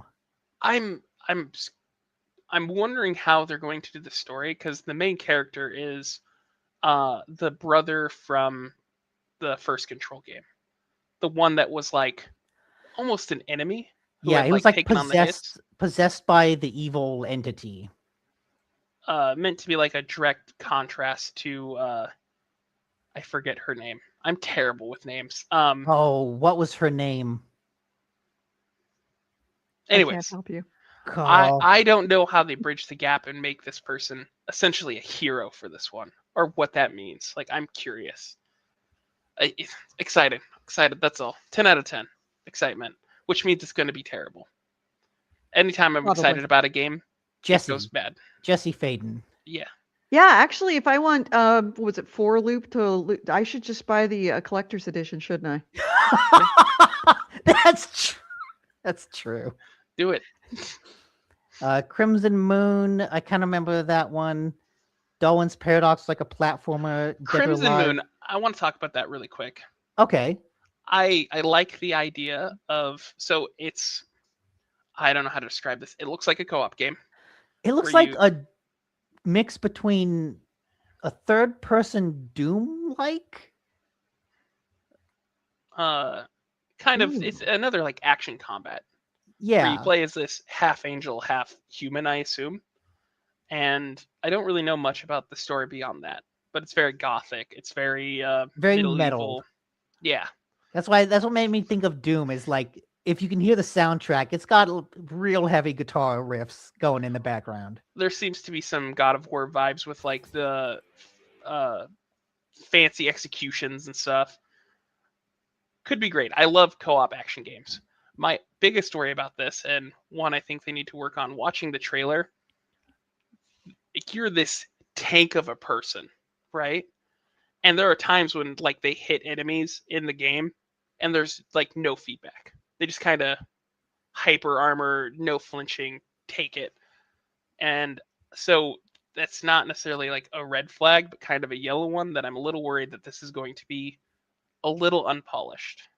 Yeah, this looks like an old school PS3 era hack and slash. Yes, that's and exactly not. right. I don't mean that as a insult. I'm interested in this one. Again, I love good co-op games, so. AC Ray says, "Man, I love a good third-person Doom. My Sims stick but could actually play Doom again." Yeah. Darwin's Paradox had like a cute parody of Metal Gear, Dead or Alive, Death Stranding 2 to PC. So this is they closed it out talking about a remake of the original God of War trilogy. They didn't actually have anything to show for it, and in fact, they explicitly mentioned, we kind of just started on this, and so we won't have anything to show for a while. But when we come back, we'll have something to show. But it was mainly just an announcement that they're working on remaking the God of War trilogy, and that it will be all 3 games, I assume, in the same package. So they're not going to make you rebuy all 3 games again, which is at least nice. Yes. And the person who was announcing this was T.C. Carlson, who was the original. Yeah. The original voice actor of Kratos. Very charming man. If you watch that dude has a lot of charisma. Yeah. But, here he is. Yes. You can't hear his voice. I like him. Oh, you No. can't? No. You turn it. You have to turn it up. I'm glad you're hanging out, and I want you to know, as we close out this last Probably few shouldn't months do it of the too God long, of War's so we don't get 20th copyright. anniversary, I'm Um, thrilled to bring you. Yeah, he's great cool. guy. I'm glad to see him, because there was some drama when God of War, the new one, 2018, launched, and that they didn't call him at all or talk to him at all about like remaking the series, even though he was the primary voice lead for the initial series. And he was kind of mad about that. Part of the reason they did this was because they wanted whoever was going to be voice acting him, Christopher Judge, which I think did a great job, to also do the mocap for him. And T.C. Carlson does not have Carson does not have the physicality that like Judge brought to the. He's older. He can't like go swinging a fake sword around. It's more about the size of the character. Yeah, that's like and there was some hurt feelings that he didn't even get talked to about like this project being made, and not that he was necessarily like warranted that to happen. I know there was some back and forth that just he never returned to the series. And I think he returns to the 2018 or Ragnarok, in the case of Ragnarok, in the Valhalla DLC. So I'm guessing some fences have been mended, and it's good to see him back. Yeah. Okay, then they announced that the multiplayer for Ghost of Yotai is coming out in March. Looks fun. Looks great. Yep, looks like what you would expect. Let me jump ahead, skip all the story stuff. There we go. Let's just get to the action. Looks like they expanded upon the original premise of the multiplayer mode. Yeah, in every way, using the new weapons and stuff from Yotai. Hope it comes to PC. I'm excited for this. I hope this might play better than what I thought Yotai played like. I just couldn't get into that combat. But I remember the multiplayer for Tsushima played very differently than the single player. Yeah, there was a lot more emphasis on like RPG like abilities and such. Yeah. Yeah, excited. And this is just an announcement. Also, it's free. They're working on it. Oh, it is? Yeah, it's going to be free for anyone who owns the game. Okay, that's cool. Yes. This is just a CG trailer for a John Wick game. And it looks to be like an actual I know about John Wick because that's when my watch really started to blow up. Well, it looks like it's an actual proper like 3D action game and not the turn-based game. Even though I liked that turn-based game. That's a choice. Yes, it was a choice. And this looks like it is much more in the vein of like, look, you're going to beat the shit out of some people. There's about like 10 seconds of actual gameplay rendered. I don't think there's any gameplay. Yeah, at the end. Oh, okay, yes, there's some gameplay here. But you don't really. It doesn't show much. It's basically the trailers, but like yeah, but we had talked about the way he bashes people against the wall. It looks like Sleeping Dogs. Sleeping Dogs is a older game for the younger listeners. Mm-hmm. Oh God. Which, like, oh man, you gotta play. Oh, I should go back and play Sleeping Dogs again. That game is so good. It's a little rough now. I tried. It is, but like I remember those executions. Yeah. So Sleeping Dogs was a action kind of open world game where you played a undercover cop trying to take down like the Yakuza. I think so. Yeah, some sort of crime. Very John Woo like esque movie essentially, with an emphasis on like using your environment in your like martial arts fighting to like do kills or knockouts and stuff like pushing somebody into a meat hook or throwing them into like a furnace, stuff like that. Yeah. And John Wick looks like a spiritual successor to that with like what they were showing. And I'm kind of excited if they took that DNA and put it into a John Wick game, it would be perfect. Unfortunately, we didn't get a date. We didn't even get like a year, just a wish list now. So whatever it will be, we won't find out anytime soon. And then a sequel to Kenna, which is kind of nice because that was a third-person, like family-friendly action game that came out a couple years ago that apparently did well enough to get a sequel, and that's nice to see because a lot of games like that don't. I was actually considering picking up the first one on Steam because when I first saw it years ago, I liked what I saw. I heard so the people who made it were an animation studio before they became a game studio. So the presentation of the game is you can see animator level quality. Yeah. But like the mechanics in the game were a little lackluster for the first one. And that was like the biggest complaint. So I kind of skipped it. but I'd love to go back to it because the presentation looks amazing, and this is more of that. And the animation looks great. The environments look great. They've expanded upon the combat. In the trailer, they were just basically like, "You loved it, so we made more of it and made it better." Yeah, maybe this will follow in the path of Assassin's Creed and Uncharted and other games where the sequel like expands on the premise of the first game in a way that kind of becomes a classic. Genuinely, watching the trailer, there are bits that look stunning. Like, there's a moment where you walk into this town that's overgrown with like trees and really like built into the forest. I'm like, that looks amazing. I'm kind of excited for it. Again, positivity here. I'm excited for everything. That's what I meant by this was a good state of play. It made me excited for this year in gaming. Yeah, that looked good. And even the stuff I'm skipping over, like I'm just skipping over it because there's not a whole lot to say. Yeah, Death Legacy Stranding 2. Attained Defiance. It's like, okay, a remaster of that. Marathon. I would love this game if it had a single player campaign, because this trailer like has some real sci-fi horror vibes. You've gotten like really. That's because yeah, you need to mute your YouTube. Oh, okay. There we go. I want to get some sound in, but no, I've got it muted on our end, so Okay. it's not coming over. it's got some real good fucked up horror vibes to it that I dig so much. This neon horror. I love this aesthetic, but it's a fucking extraction shooter. Whoever put this game together, like this trailer together, needs to make movies because like they did such an amazing job. However, I was watching it and I was like, this is not the game I have been seeing. This is straight horror vibes. The dialogue is like, I'm basically praying for help. Everyone's dead. We don't know what to do. It feels like Alien Isolation, right? Where you come into the sci-fi structure and you're like, something went wrong here. What happened? And then you go play, like you go watch gameplay, and it's not this. Like, it's not that vibe at all. Which is so disappointing because this game I would play the shit out of.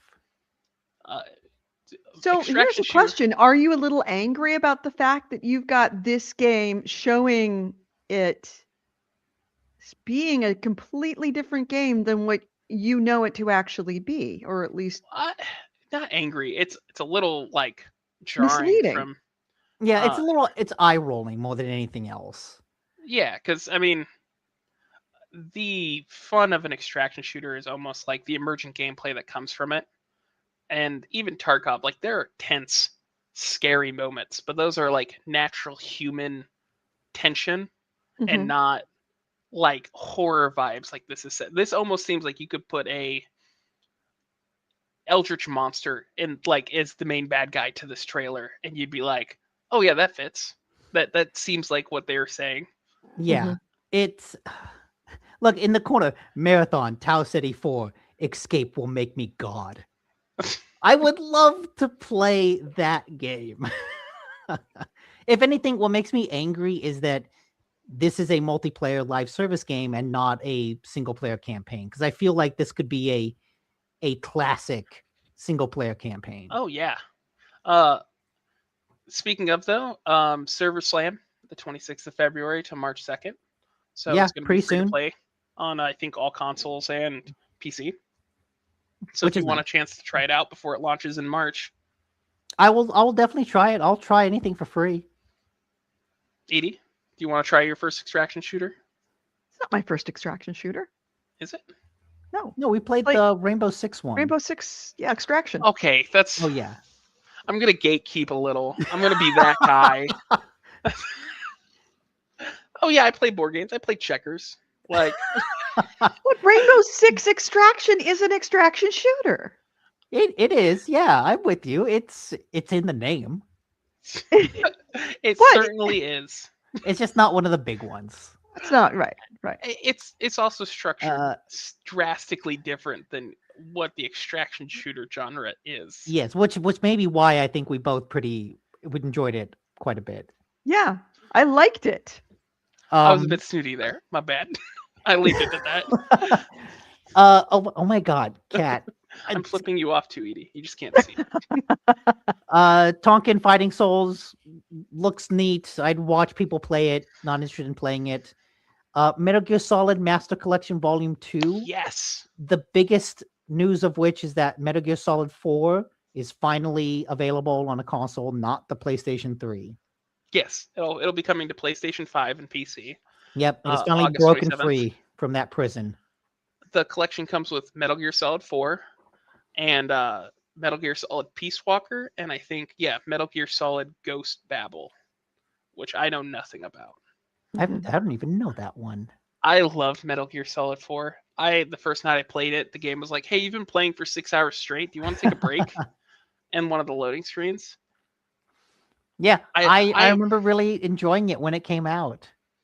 I'm curious if how they solve this, because notoriously porting something from PS3 has been hard for most games, just because of the architecture of the PS3. If performance has just gotten to the point that they can just emulate a PS3 and let you play this game essentially with some tweaks. I think they probably have. I mean, I assume that they've probably been working on this for a while. This is also one of the examples of Konami getting back into gaming in a big way. And not to undersell Peace Walker, well, I never played it. It came out for console and handheld, and it's widely considered one of the best entries. Yeah, I haven't played it either. But yeah, it's considered great. So this looks good. Yeah. Excited for it for the 15th time. Mina the Hollower from the developers of Shovel Knight, platformer. It's a DLC for Neva. Game catalog stuff, Pragmata, which I'm still really interested in. Project Windless, aka Cock of War. Yes. Rayman, that's Ubisoft, we can skip. Resident Evil just looks fucking sick as hell. I've been trying to play through 7, and I'm going to play through 8, because I kind of want to play Requiem. Oh, yeah. I mean, you don't need to play through those games to get this one. I don't think the story will really follow it. 7 and 8 are like a duology side story. Yeah, and like that, it's more of just a completionist in me who wants to like play them before I get into like the newest title. Which, hey, I'm all for. I Resident Evil. They had a little bit of tough spot there in the 2000s, like with Resident Evil 4. No, Resident Evil 5 and 6 and Revelations were all kind of like mid, but lately it has been hitting on all cylinders. Yes, and also they're remaking 5. This wasn't announced in the state of play, but yeah, that's just extra information. Yes. I keep interrupting you. My bad, Nick. Oh no, that's fine. That's fine. Like, yeah, it's got all the action that you expect from having Leon in there. So something I know about the game is you have two protagonists. You have the FBI woman who I forget her name, and then of course Leon, who can forget Leon. I forget her name too. It's not. You know? Whatever. No, okay, well, it slipped my mind. If you play the woman, she is a first-person horror perspective, kind of like Resident Evil 7 or 8. If you play Leon, it is going to be third-person action game that's going to play more like Resident Evil 4. Yeah, you can see some bits of that here when he's like saving civilians. So you're going to be sneaking around, like trying to hide, and then you're just going to bust in as Leon and like start fighting everything and doing roundhouse kicks at 50. He's looking kind of old in this one. I've read an article that a bunch of the women at Capcom like had input into how he was designed in order to make him look like a hot uncle. Like, no, we need to keep him a hot uncle. Let's see, Rev Noir. I don't even know what that is. It's a new IP JRPG from Konami. Okay. It's brand new. Fuck Konami. Had to be said. I mean, they yeah, did good. Yes, but like also Konami's come back in a big way with some really kick-ass stuff. It's good to see new IP, and that's what this is. Rev Noir. It's just brand new. Know much about it. Soros is my kind of shit. I'm very excited for this. I love Returnal, and one of the things I loved about Returnal was the like batshit crazy cosmic horror aesthetic that it had, and this is leaning into that, where like a big part of the aesthetic is the eclipse, and apparently that's even a gameplay mechanic where you can trigger the eclipse at any time to like change the world and enter a fight. So it's not just a thing that happens, it is like a mechanic in the game. So Returnal, I also loved the vibe. I love the graphics and like the aesthetic.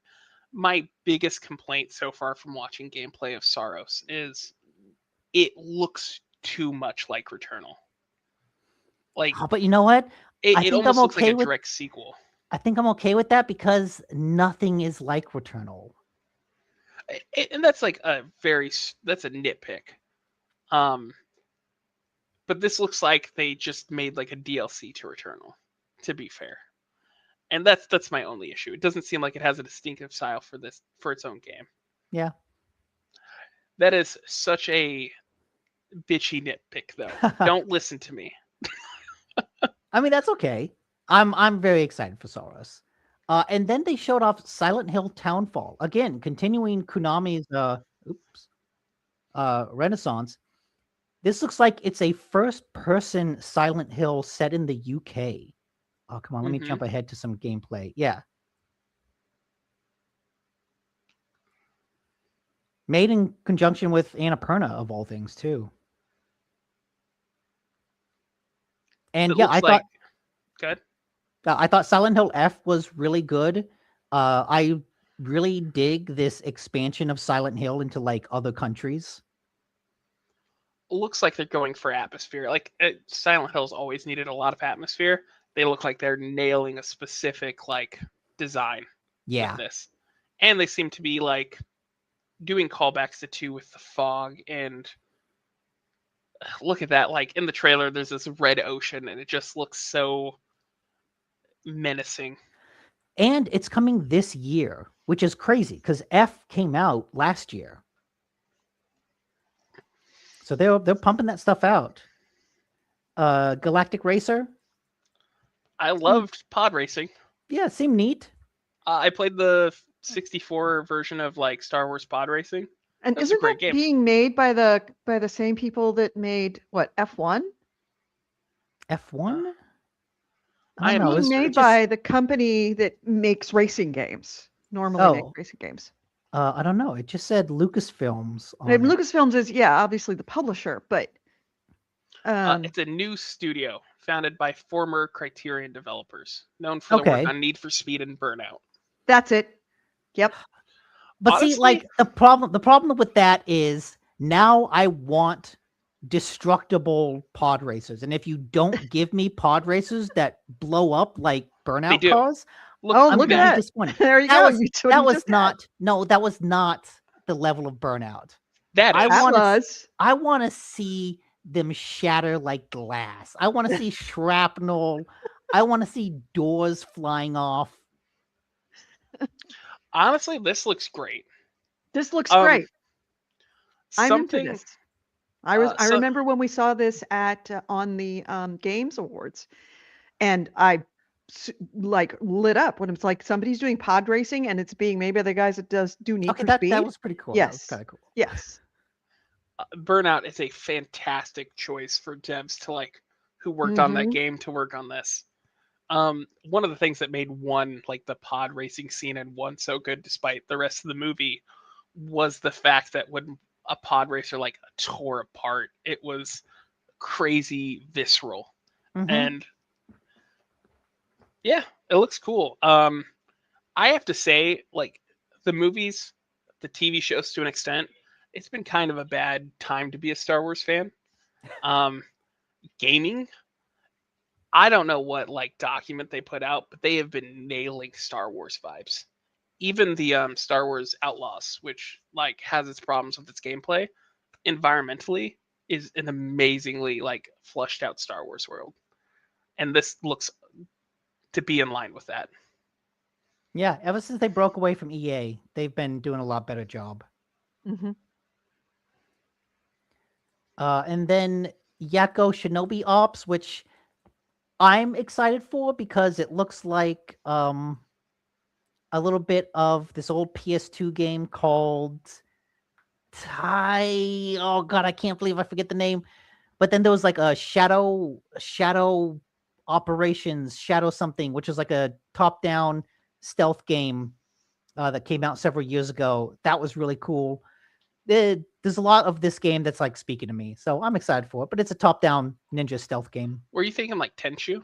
Tenchu, that's what it was. Yes. Yeah. To me, it looked like it's isometric where you're sneaking around like a castle, and so it reminds me of that tactics game like Shadow of the Shogun or whatever.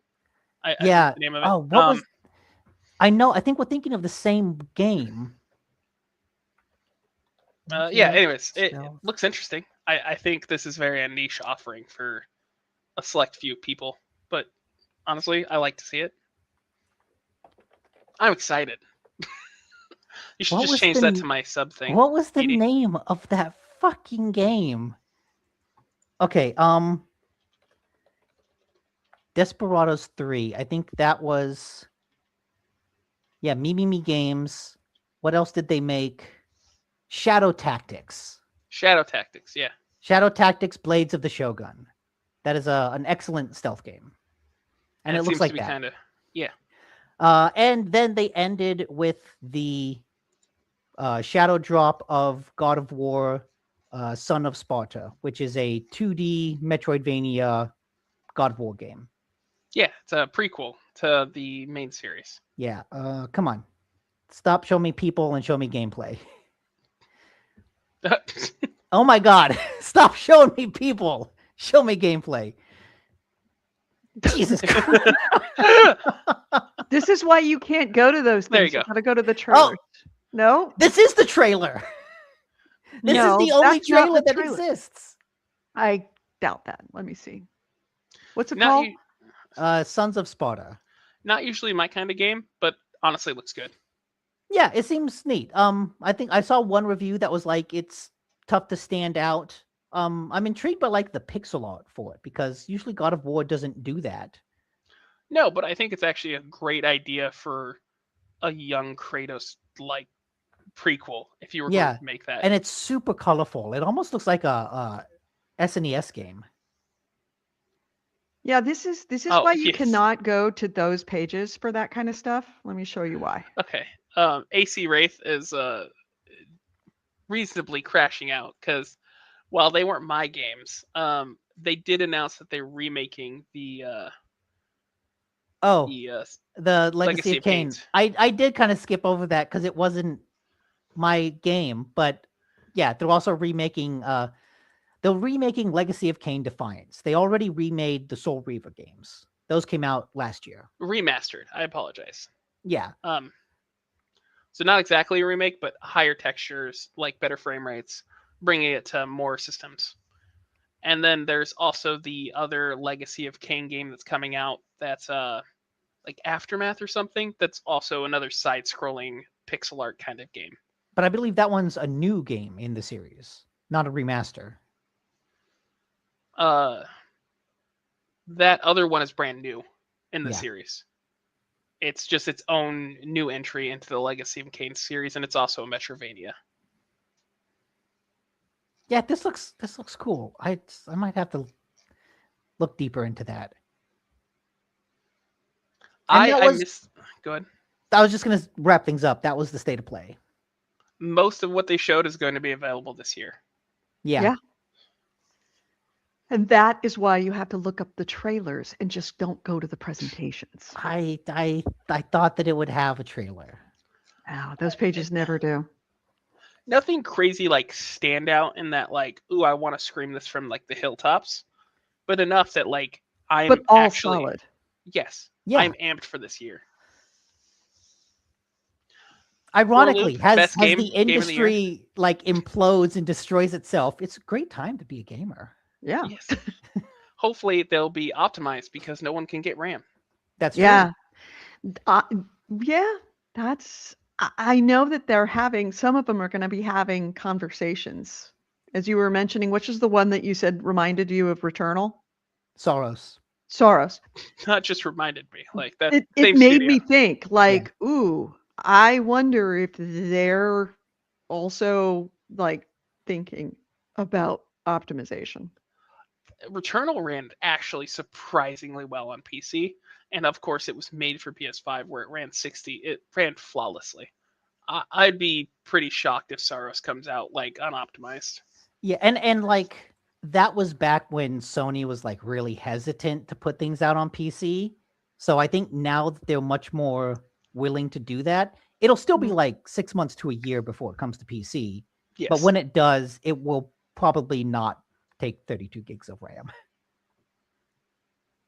All right. So, I think that I see a bunch of stuff here, Nick. I've got a couple other things, but we can talk about them later. No. You cannot talk for an hour and 20 minutes on State of Play and expect to do anything else. Like I said, we can do that later. I That's understand. why I We wanted can to do it end on next this, week. by the way. Yes. Yes.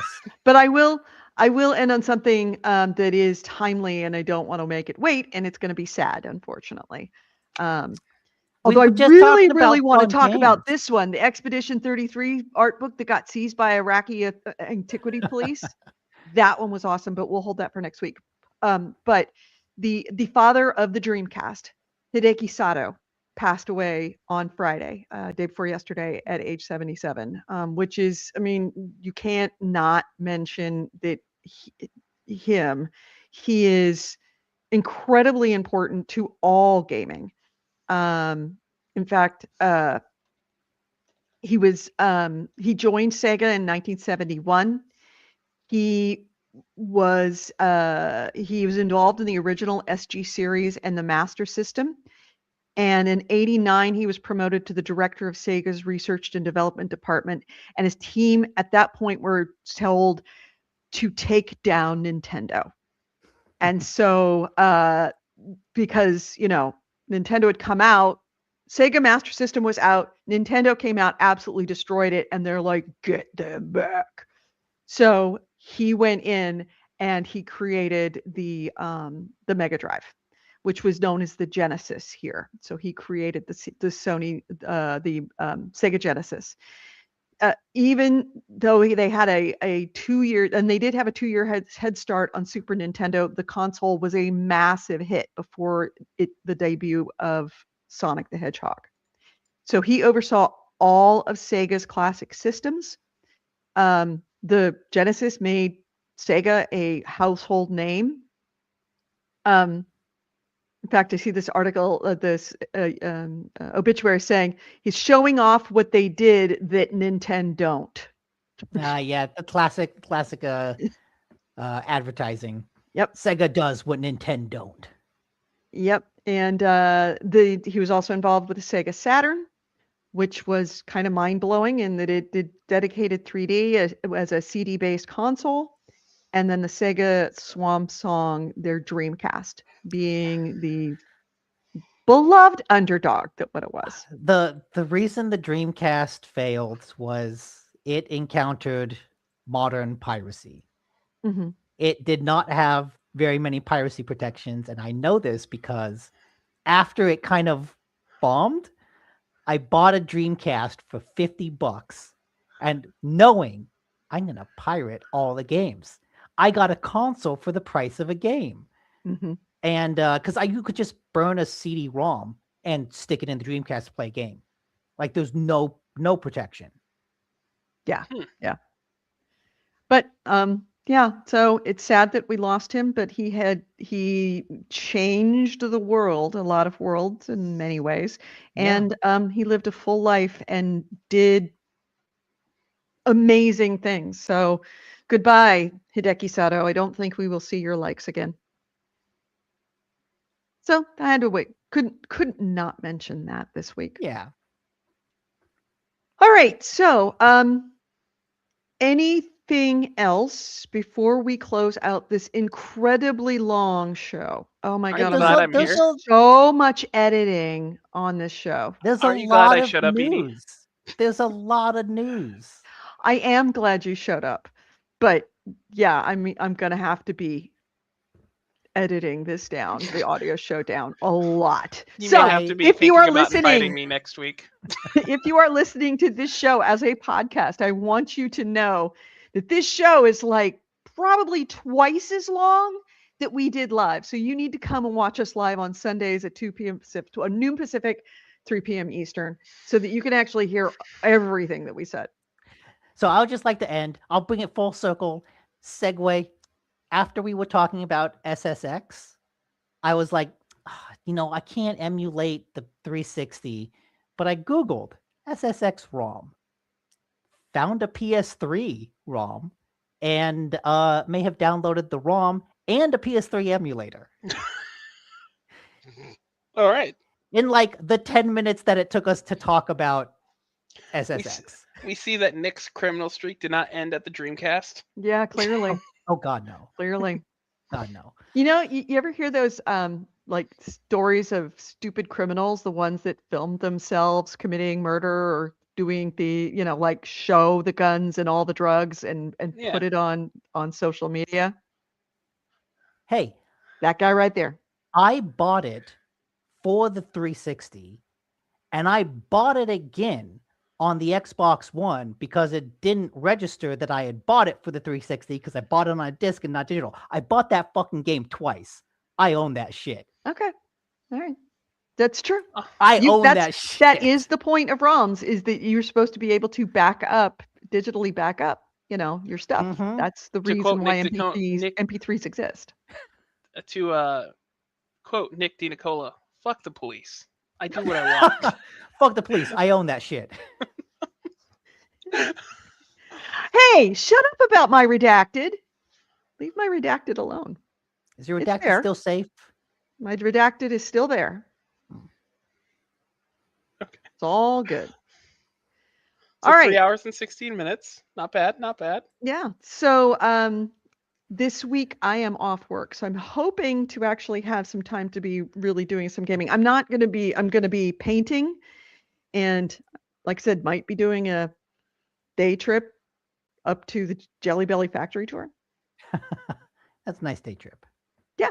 $8. Hey, if you are in the San Francisco Bay Area, one of the more underrated, I've never been, but I've heard a lot of people that have done it. If you're in the Bay Area, one of the most underrated things that you can do that's a great value is about 45 minutes, an hour out of San Francisco is Fairfield. And Fairfield has the Jelly Belly factory, and right next to it is the Budweiser factory. Both of them offer tours. I don't know what the Budweiser is. I think the Budweiser is like 10 or 12 bucks, and the Jelly Belly factory tour is $8. You cannot have a day of fun cheaper than that. Nick with attitude. Yeah, the Budweiser Bitters Plus, it says, ooh, yeah. Budweisers. Yeah, the Bitters Plus factory tour is really, really, really interesting. It doesn't make Budweiser taste any better, but I have a little bit more respect for it. I would never drink it. They go together. Okay. That's Return of Thursday, Nick. Yeah, he's working on his Thursday Nick face. He's got serious stubble today.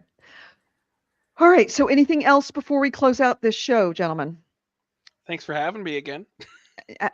Anytime. Actually, believe it or not, it is always a joy. So I'm just going to assume that you're going to be available. Don't Look, feel obligated. Now that we started at noon, that just gives us more room to do 3-hour podcasts. No, let's really not do 3-hour podcasts. I want you to keep that attitude, Edie, when you're editing this podcast. I want you to keep that. I'm glad he was here. I'm always welcome.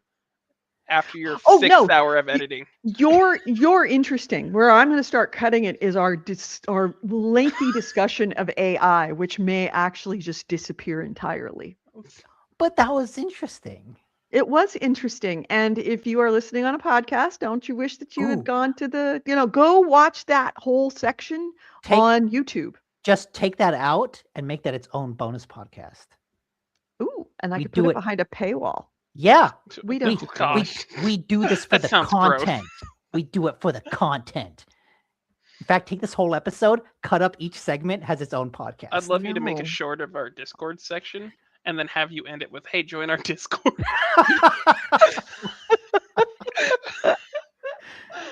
All right. Anyway, on that note, let's close this out. You've been listening to GameHounds. GameHounds episode 809. We recorded this on Sunday, February 15th, 2026. By the way, happy Valentine's Day, both Nick, Andrew, and everybody else listening. Ways to get a hold of us. Gamehounds.net is our website. Gamehounds@gmail.com is our email. We record this show live every Sunday at noon Pacific, 3 p.m. Eastern on Facebook, on YouTube, and on Twitch. On Facebook and Twitch, we are the Gamehounds. On YouTube, we are Gamehounds Vids, VIDS, all one word, Gamehounds like in videos. Please come back if you are listening to this as a podcast and you want to hear the stuff that we had to be cut out to make the podcast not more than 3 hours long. You can go to any of those locations. And yes, if you would ever want to listen to us without having to look at us, just put it on the car, boot it up. You can do so. Apple's iTunes podcasts. We're right there, GameHounds. Also, you can find us on iHeartRadio. You can find us on Spotify. You can find us just about anywhere that you can listen to podcasts. Even say, hey, Google, play GameHounds podcast. We'll be there.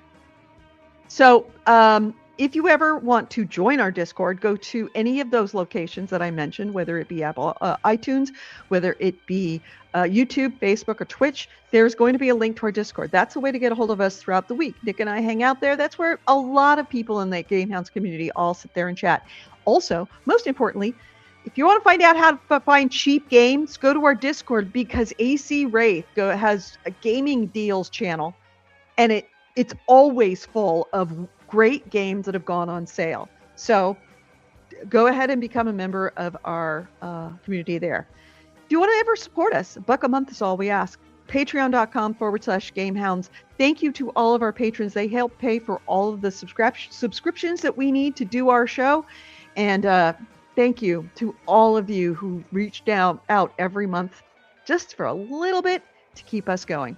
Nick, Andrew, have a great week. We will thank you for being on the show again, Andrew. Yeah, that was fun. All right. Have a great week, everyone. Bye-bye. I'm waving. Bye.